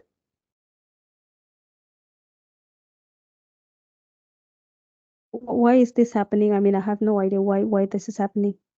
Are you guys still here or I'm so sorry, ma'am, but I mean, I do not want to hurt anybody's feelings or anybody's opinion. But if you're feeling no? bad, No. Don't take me wrong. I am upfront with anything, and when I am disappointed, I will tell you directly on your face. But right now, what I'm saying is not because I you hurt me, you hurt my feelings, or I got offended. No, I'm just doing my job. I will do, irrespective of whether you guys listen to me or not. I will do my job because that's my job to do. But in addition to that, because I am wasting everyone's time, you guys are investing your time and effort in this session. The same thing I'm also doing, investing time on you guys. I want to make sure that we are all on the same, but everyone is comprehending exactly what we are trying to discuss here. All right, now, see this is something which I it's not the first time that I'm facing this kind of situation, honestly. um because especially with those people who have passed, who have worked in different companies before, who have work experiences. I know our based on our work experiences, it helps a lot. It helps a lot. Okay, even if you move on to a different job, your past experiences helps you. And we just keep on enhancing our skills more and more. The further we I mean, the more jobs we do, the more companies, new companies that we keep moving up to. But we should not get stuck. We should not remain stagnant in that position, in that stage where, okay, in the past, this is my experience and this time it's going to be the same. No, let's not think it that way. You know what I mean? Like, every job is different in some way or the other way. So you have your share amount of experiences in your previous company, which is good, and I'm sure that is going to help you as well. When you're handling the customers, or when you start handling the customers, it sure is going to help you um, from what you have learned from your previous job or your previous company. But let's try to have an open mind, and let's all try to understand. Maybe this process is new for me, so this product is new for me, so this could be possible, or this might be the possible scenarios that I might be coming across in future. So let me learn it. Let's all have that kind of open mind, and let's try to grasp as many information as we can, because like Bonnie have mentioned the other day, this is the only time where you guys have enough time to raise your questions, to clarify your doubts. And once the training session is over, doesn't mean that we will not be having a session, another session, or we'll not have a team meeting. We will certainly have those things once you guys go live, based on your experiences, dialing experiences, talking to customers. Based on those things, we will certainly have sessions, at least once or twice in a week.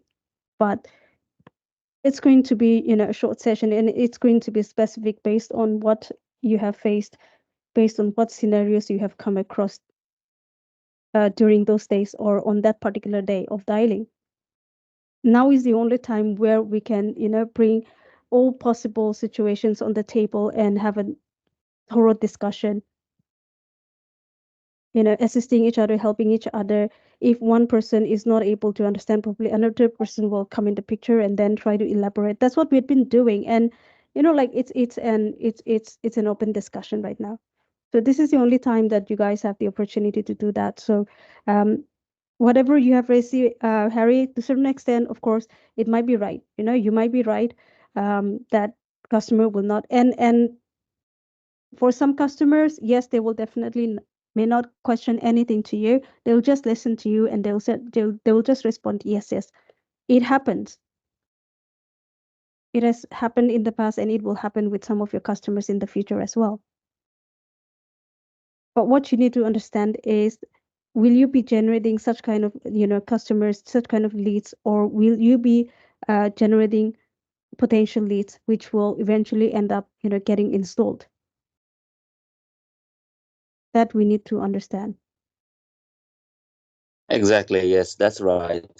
I'll give you an instance, all right, guys. The more information that you have with you, the better it is for you. So I'll give you an example of myself as well. Like Vipin had worked in the UK boiler process. Uh, you know that the process for boiler in UK, when we speak about it, is quite similar to that of what we have here in Australia. But there are also many differences. The names might be different. The customer responses, the people, the custom of the people living in UK and living in Australia, they are different. So we discuss about all those things as well. Okay, even I have been in the UK process for boilers, back boilers, but there are many things that I still do not know about Australian hot water systems, even though they are the same thing that are used to heat water and for the household. So it is really important for us, although we know when we do it again and again, that makes us better. And when you get better, you get more leads, you get more sales. And EOD, that's going to be good for you, not for anybody else. It's for you, right? So keeping that in mind, let's focus. Let's focus, because we're not going to go long for this, process training. We're just going to be around 3 days or 4 days more. I don't know how long it'll be. It'll depend on our comprehension level. And then after that, we're going to go on the live calls. Once we're on the live calls, we cannot pause the customer. We cannot say, okay, Mr. Dave, let me just put you on hold for a minute. I'll just call Luceno ma'am, and I'll ask her about the question you've asked me, and I'll get back to you. Just be on the line. That's not going to happen. That's never going to happen. So it's going to be you as a one-man army who's going to stand there in front of the customer and answer his questions. The customer might ask you any questions.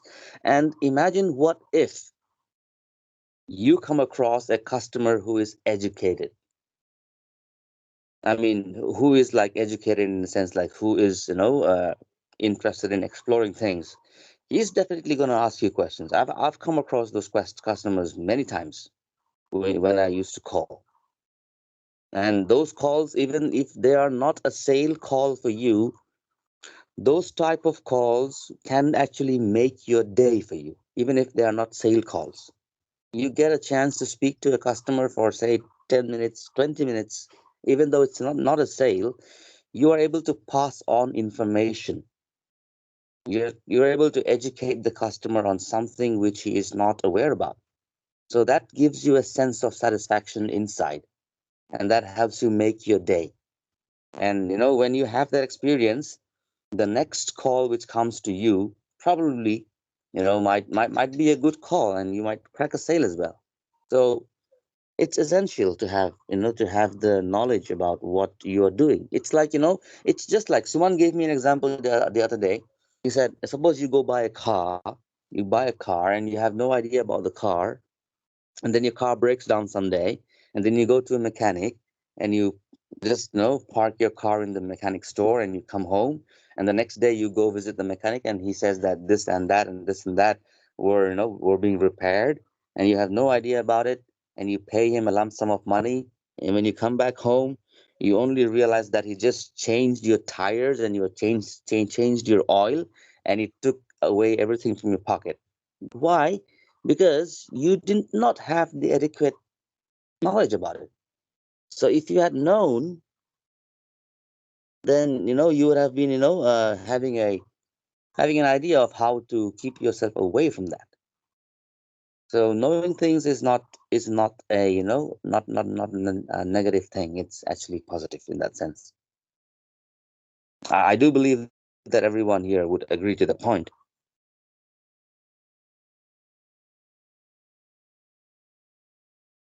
Pooja, can you speak? Is your voice audible?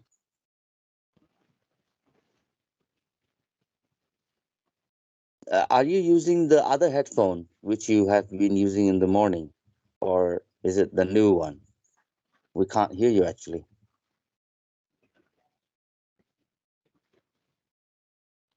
So No, tell her to log in from phone now. her phone. Her phone isn't supporting what do you call Microsoft Teams. Probably, I don't know. No, we can't hear you. So Vipin, do you agree to my point or not? I mean, even though you have worked with the UK boiler, do you find that there are many differences between the product here and there?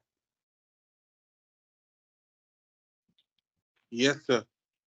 You do agree to that, right? Yeah. Absolutely. Because And there yeah, is go on. there is in this process there is an amount which has been there. Like we have to tell the customer. We don't have to tell the customer, but we have to like say that there is a small amount which the customer have to pay, right? But Hmm. in UK there is nothing. It's the free quotation process. Exactly. It's Right. a free. So even the same goes for Harry as well. You've been working for a center earlier, but that environment in that center is going to be very different to what is this for you. Hmm. The environment here will be much different. When you actually go in on the calls, you will realize that. But by that time, when you realize, it might be too late for you to realize that. So to avoid that hurdle, you practice from now. Like when I used to box way back in my school days, my coach told me one thing. He said that you practice hard to fight easy. So when you do your practice in a very tough environment, the real fight in the ring becomes easy for you. So this is the practice for you, and now the ring is yet to come, which is gonna be the life calls. So if you practice hard, you're gonna fight easy. I think that applies here as well. This applies to everything in life. You practice hard, you fight easy. You know what I'm saying, guys? Yes, sir. Yeah, I wish I could have said this to, Yes, sir. to Rinku as well, to Moi as well, to Muhammad as well, but unfortunately they aren't here today, this meeting. But I do wish that I could have said this to them as well. So let's keep that, what do you call, what is that word? Let's keep that in our mind, and let's take it forward.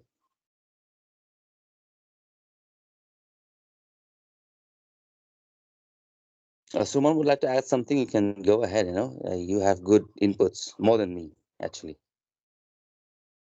No, it's all good. All good to do. It's all Uh, good. Let's I'm practice. I'm not Let's a very practice good more. speaker now. Yeah, I'm not a smooth You are. talker. I often mess up things because of my rough, what do you call, rough talk sometimes. So I'm not a smooth talker. Sometimes I am. It's a good.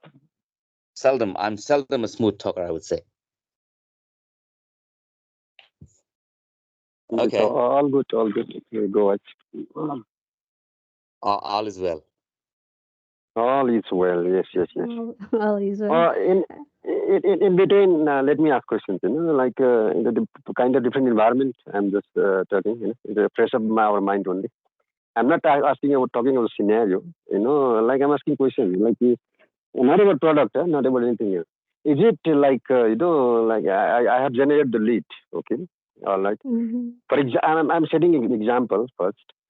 Just like I was working in Geo Fiber as a suppose sales officer or a team leader. Okay, my job is to convince the customer through a call or something else and get an appointment, and we just our team will go there to install the fiber connection over there, Geo Fiber connection. So, but for me, I used to select a particular team as a service team. I'm talking about, okay, particular team I used to select. Like suppose one name is Sagar, other name is like Bipin or somebody else, someone else. I select particular team. You just go there because that customer is very special for me. You just you need a good service. Please, do it in this way. I used to do that one. That was that what we used to get it actually as a like a part of service as well. So in this case, what I'm trying to say, will we get a chances to speak our assessor, like after generating lead or something else, or I can convey a message, that like customer Peter, is kind of guy, like kind of person. So please, this and that thing, I have to inform him about it. Rather than in writing, we already provided information, but in terms of verbally, is it there is a certain scenario that we can talk to our assessor, like this and that information, that what I inform to my customer like verbally, So is it possible there, or it just I will just put in an Excel sheet this and that things, information of the customer, all the details. Then they will be the one checking that Excel sheet, and they will be calling customer directly. Or is there any point of contact that I can contact them? Is there the way, or it's just simple? They will go ahead. Okay. To answer to your question, no, there is no direct point of contact. Hmm. What Okay. you will be doing is once you generate the list, you will upload the customer details. Like you said, you will upload everything, all the information. There is among the information, there will be one section, a comment section will be there in the form, because you'll be uploading the appointment form. So in the form, there'll be a comment section where you will you will type in whatever conversation you had with customer. Now, certain cases, like for example, if customer specifically tells you that I will be available only between 9 to 10 in the morning. After that, the whole day I would not be home. Right. So, or if customer says that, we have a dog, not a very friendly dog. So the whoever is coming needs to be cautious.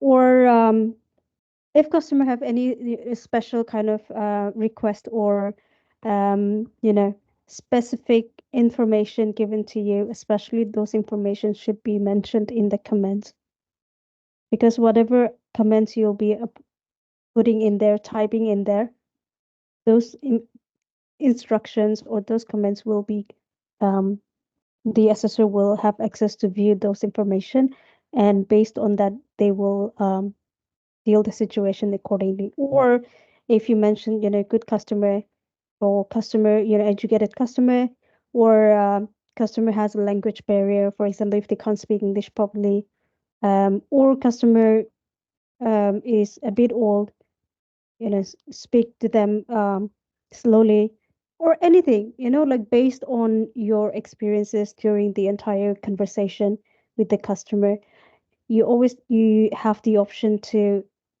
mention those instructions or those suggestions in the comment section.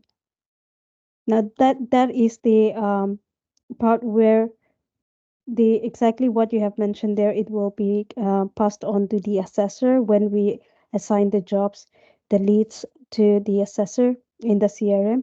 Everything will be uploaded, and the assessor will read through the comments, and accordingly they deal with the customers.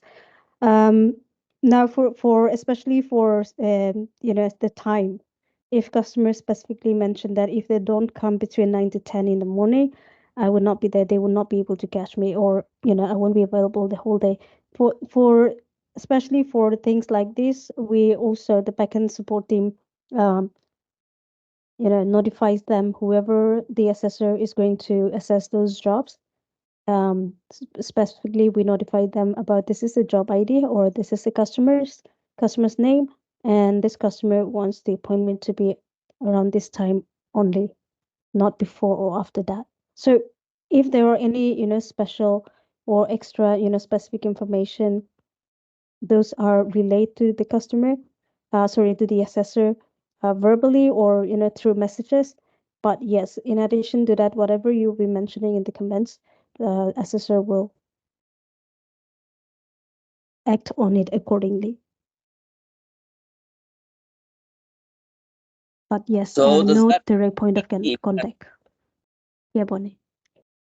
so does it mean that our guys will be having the viewing rights for that sheet? Yes, you will have the access to the sheet, and it's up to you if you want to give them access to it, or you can always download it and share it with them. That's up to you. Okay, But that means yes, they can mhm, actually view the number of leads they have provided by yes, themselves. not just the number of leads, the status of the leads, after the lead gets generated, what is happening with the leads, all the status. Yes. Okay. Well, that'll be very, very transparent then. Yes. So a separate sheet for each team will be assigned. We usually assigned, it's Google Sheet. You'll have access to it, and if you want them to have access individually, it will be same. All not individual. It won't be individual sheets. Like someone will not get individual sheets for only the leads that he generated. It will be for the entire team. I get it. It goes from the form, right? Yes, that's right. The form is connecting to the sheet. That's right. Exactly. Okay. So one more question. So like Mhm. after I inform customer that our assessor will be visiting your premises, I inform him. I didn't take any appointment. Sometimes the customer might give me a time like you come tomorrow afternoon, that I mentioned in Excel sheet.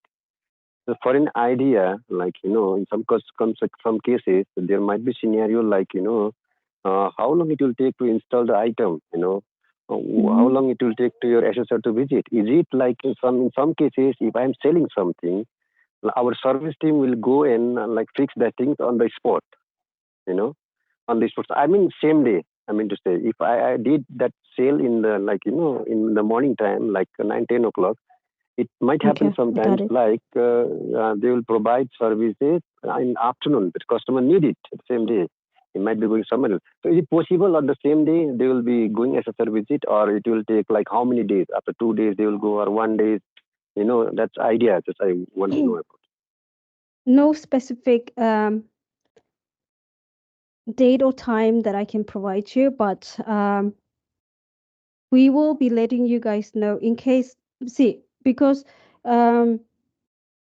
we will be dialing only in those areas where the assessor is scheduled to visit or to travel, right? So, but then for tomorrow, let's say for tomorrow's jobs, the schedule will be full because we are scheduling the leads. Let's say for tomorrow's visit, yesterday and today, 2 days prior, the leads get scheduled. Okay, so for date 4th, which is today's 3rd, so for 4th of April, all the slots will be booked for the assessor. So we can't add on extra jobs. Even if we assign them extra appointments, they will not make it. They will not be able to make it because, like I said before, especially if it's the lead is for air conditioner, for one lead, it takes just to be in after reaching the customer's premises, it takes, let's give 1 hour of time for the assessor to be in the customer's premises talking about the air condition. If it's hot water system, it will take 30-35 minutes to get it finished, to get it assessed, talk everything, and then they will move out from customer's premises. So depending on the type of leads, they also need time to do the assessment. So if it's more of air conditioner jobs, they will be able to visit only 4 to 5 customers at the max. If it's the leads that we assign to to the assessor is more of hot water system, they can easily visit 6 to 7 premises. Now, since we are targeting only within the metro areas, not the regionals. So we all understand in the city, within the metro areas, even if it's just 10 kilometers, they are mostly they are wasting more time on on the road, like to visit from one property to the next property. It takes a lot of time because of the traffic. So considering all this, we schedule the slots. And now coming back to your main question is, if the assessor tells us that I can visit 2 more properties,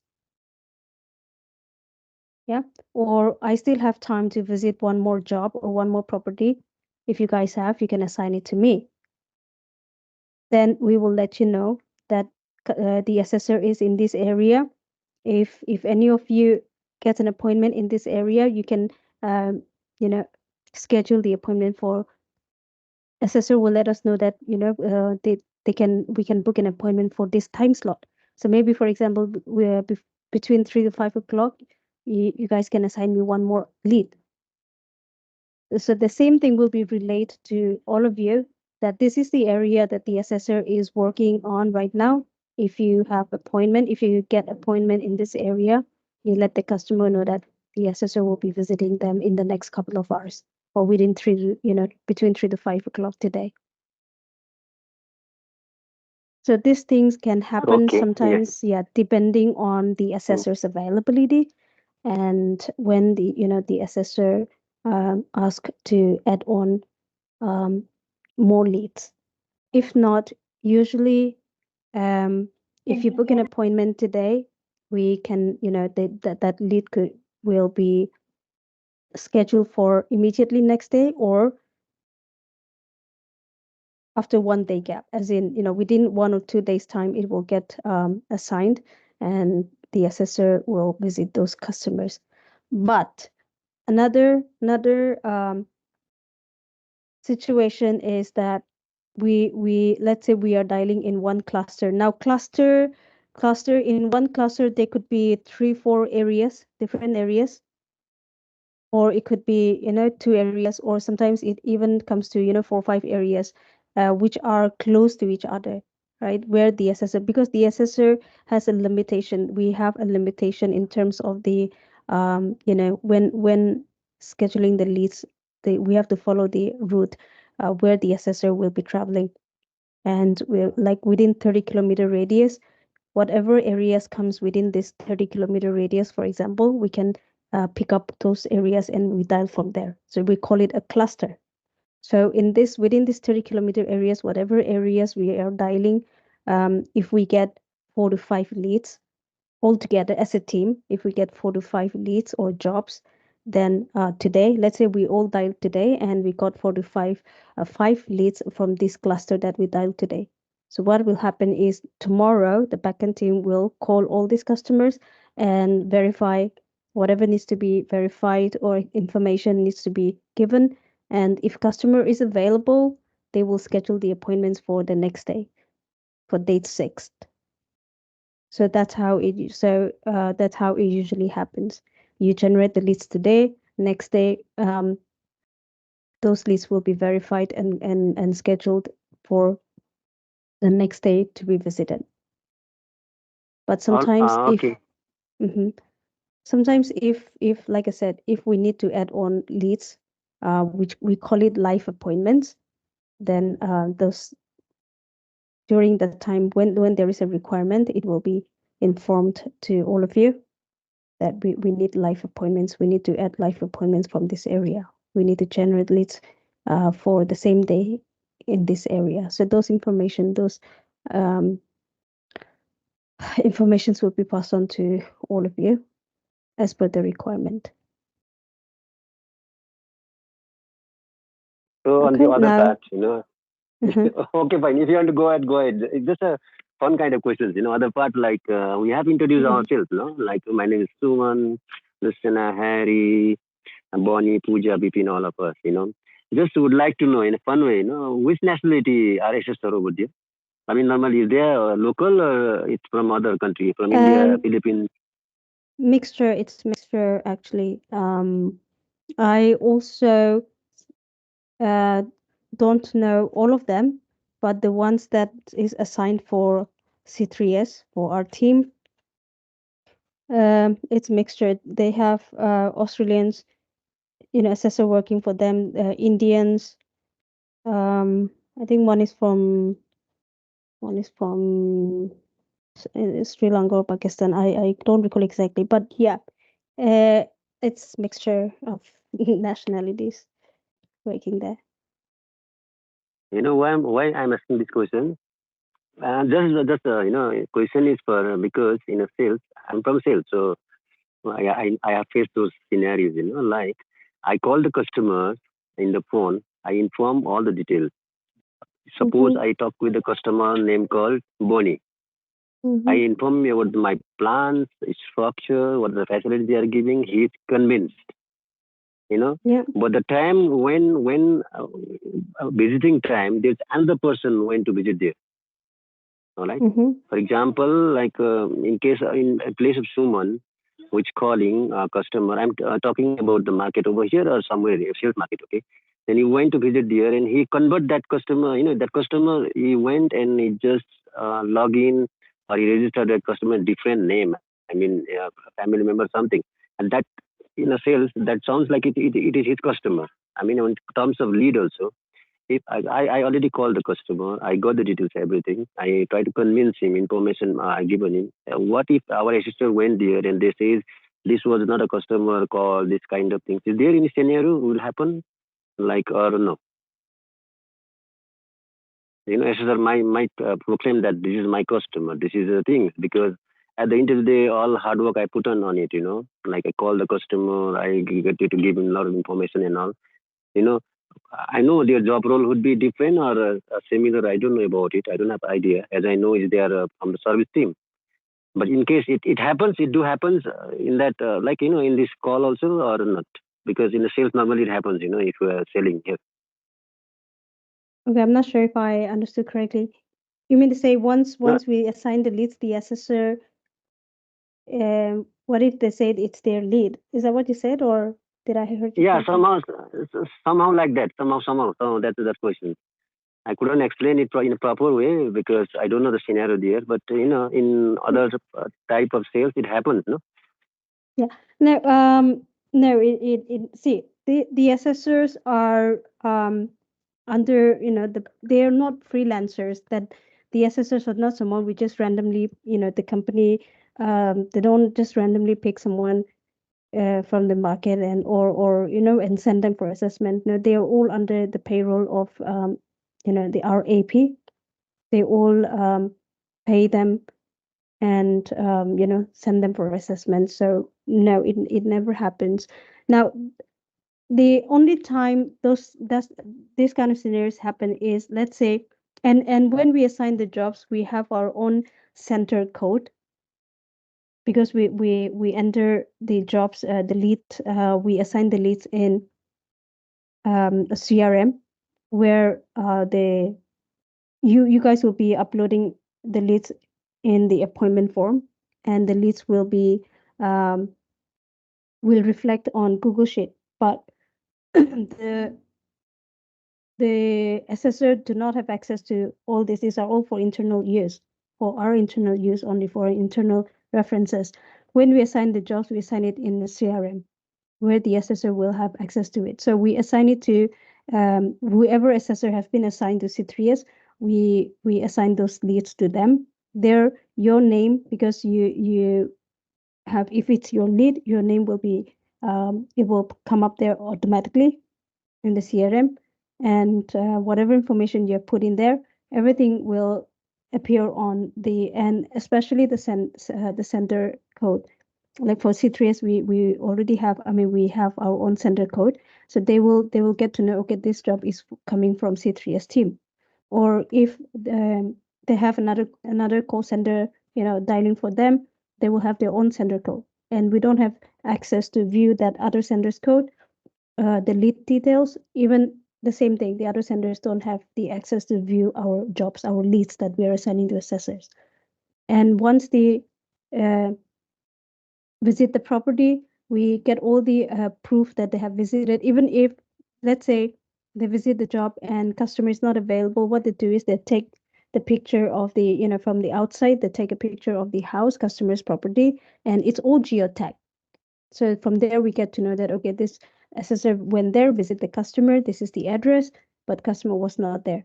So there is no way for the assessor to, to skip some of the leads that we assigned to. There is no way for the assessor to, come back and lie to us, okay, I visited, but customer was not there. Even, like when in reality they didn't visit. So it's no such things happen.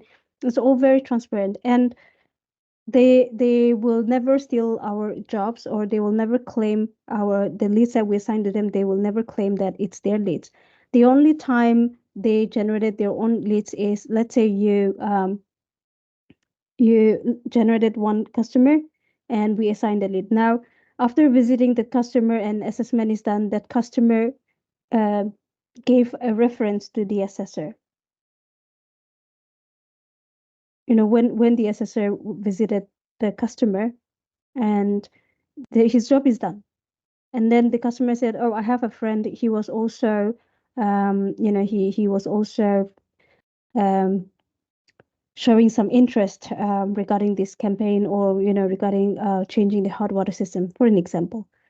So that's a reference coming from the customer and directly to the assessor. So if that happens, the assessor will take the details of the customer's references, and he may or may not visit same day. If he get enough time, he'll visit. If not, he will schedule appointment another day, and he will visit that customer, and that will be considered his job, because the customer gave him the reference directly to the assessor. It has nothing to do with us. Now, if so, that's some other property, customer gave some reference for another separate another property. But another scenario is, let's say you generate the same customer after the assessor visits. On the call, the customer may not mention anything to you, but when the assessor visits and the assessor the customer told him that I have another property, where I want you to, you know, assess my other property as well. So in that scenario, since it's the same customer, you're our customer, where we generated the lead. Now for the other property, even though customer did not mention to you as the lead generator on the call, but since it's the same customer with different properties, so that for the other property also the lead will goes to us or to the person who generated that lead. You getting my point? So All right. if same Yes, got it. customer have multiple properties, because the source of the lead came from C3S. So no matter how many properties the same customer have, and doesn't matter whether he mentioned it on the call or not, those lead will come to C3S, and in particular to the lead generator who generated that lead in the first place. But the other scenario is if customers say, you know, give a reference for another person, could be his friend, his family members, you know, relatives or whatever, for a different property, then the assessor will claim the lead for the other person's property. That's why we always, you know, encourage and keep on us telling the lead generator to ask for references. One customer might have multiple properties. We never know. Or they might have, you know, references of their relatives or their daughters, sons. We don't know. So we always encourage, you know, whenever you're generating the list, always ask for a reference. That's what we do, because one property, one lead, another property. So the lead depends on property wise, it doesn't depend on the customer. The customer might be same, but if they have 3 different properties, then you got 3 leads. Yeah, Bonnie. Well, in that case, suppose we are able to pitch the customer for water system and aircon, both. Will that be one lead or 2 leads? Since 2 different products, so it will be no, the leads will be it will be 2 leads because it's 2 different products, right? But when you upload the leads, you'll be uploading the leads only one time.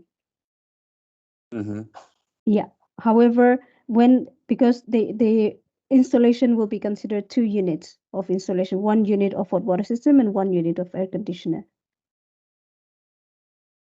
Okay. Well, yeah.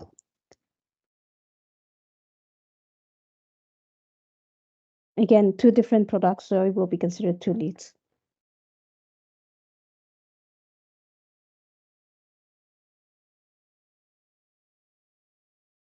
Yeah, Suman, any other question that's hovering around your mind? Okay. No, that's all. That's all. I'll be asking questions. You know, whenever we keep going, like definitely. Keep shooting. That's okay. Keep shooting with your answers. Yeah, obviously, you know, we'll be asking. Once, like you explain something, suddenly strike in my mind. You know, like what if? So I'll ask that. I propose that question. You know, that's the thing. That's all. Question from my side. For now only. For now. Yeah, for now. That's fine. That's absolutely fine. Okay, Pooja. Am I audible? Oh, finally, yeah. Finally, you are audible. Do you have any questions? Ma'am, not for today. Okay. Then well, it's really, I mean, it's kind of bothering me because I'm not able to have a proper, you know, conversation with you.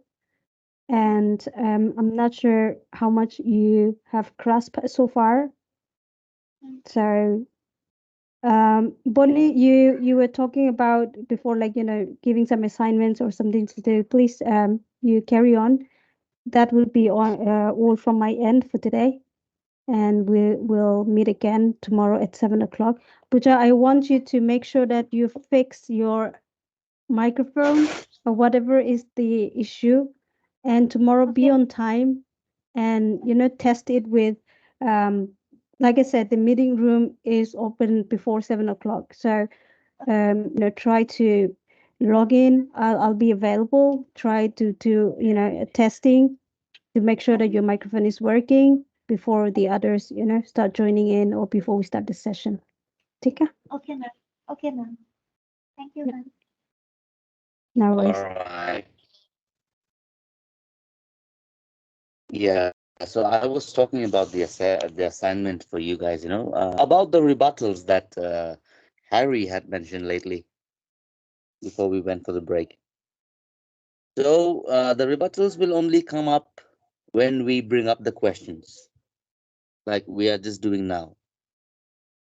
So I want you guys to write down as many questions. Write it down. Don't have it in your mind. When you write down those questions will come out during the training period. And when the questions are on, the rebuttals will automatically flow in. So you can note them down. And these rebuttals are going to be very useful for customer handling on the call, because some customers might have very, very tough, tough words. They say, suppose you say that somebody is going to come down to your property to make an assessment, and they might say, no, I don't want anyone coming down to my property. I don't appreciate random people coming over to my house. For example, that might be an obstacle. So how would you handle that with a rebuttal? What will be your rebuttal for that? If you can think about a rebuttal for yourself, then also write the answer. Or if you cannot find the answer, then you just write the question and then we can discuss that further. So, I mean, have as many as questions as possible. I would say at least, 25 to 30 questions, like Pooja 30, Vipin 30, Harry 30, Suman 30. So that'll make us, a good number of questions. And when we ask questions, even those questions will come up which we have never thought about. So new questions will also come up. So that'll help us in the Okay, learning process. Yeah, yeah. Moni, I have a question. What if I call the customer, all right? Then customer like me, I explain all the things, and that customer wants someone to be in Australia, to install all the item, to explain them one to one. Are you guys providing visa to us or not? I don't think so. Oh, if the customer likes you so much, um, I want, I you you can ask him to give you his mobile number and you can gonna do. Will conference you call with provide him. me visa? Just joke, just joking. I I got that. You can do a video conference call. You can ask him to. You go, okay, fine. Show me your property. Show me your hot water system. Show me your air conditioning. So that'll be a video call for you. That'll be a good experience.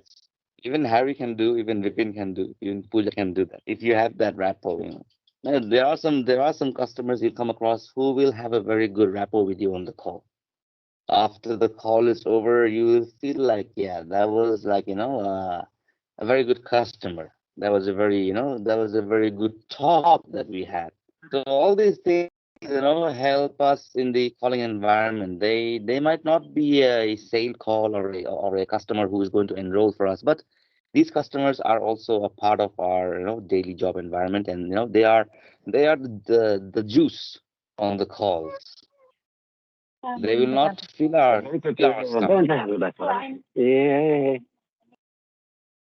Yeah, they will not fill our stomach, but they will make us feel good, definitely. So with that attitude, we can move on to the next call. And like I said earlier as well, every call is a fresh call. We have discussed this part, way back. Maybe, I don't know, 10 days before. And you guys are lucky, that, this training lasts only till 2 o'clock or 2:30, 2:30 in the afternoon. But our training was not so early. We were stretching till 4 o'clock, till 5 o'clock also. We began 9 o'clock, 8 o'clock.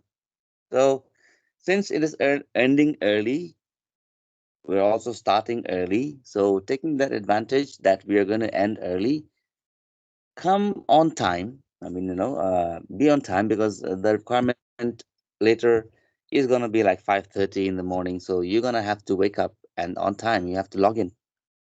So this is also a training period that you practice waking up early.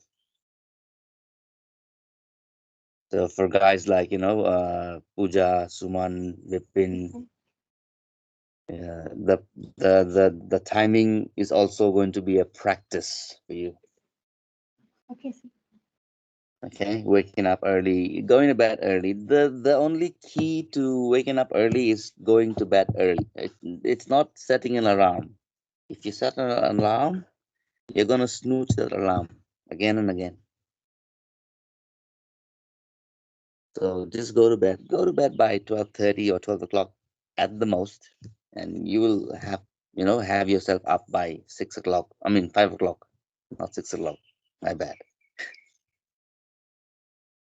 Then slowly and gradually you will pick up, and don't sleep in the daytime. If you sleep on daytimes, then you will not be able to doze yourself off at night. Then you will ultimately so avoid sleeping and on the daytimes. I know many of you might be thinking of going to sleep after this training is over.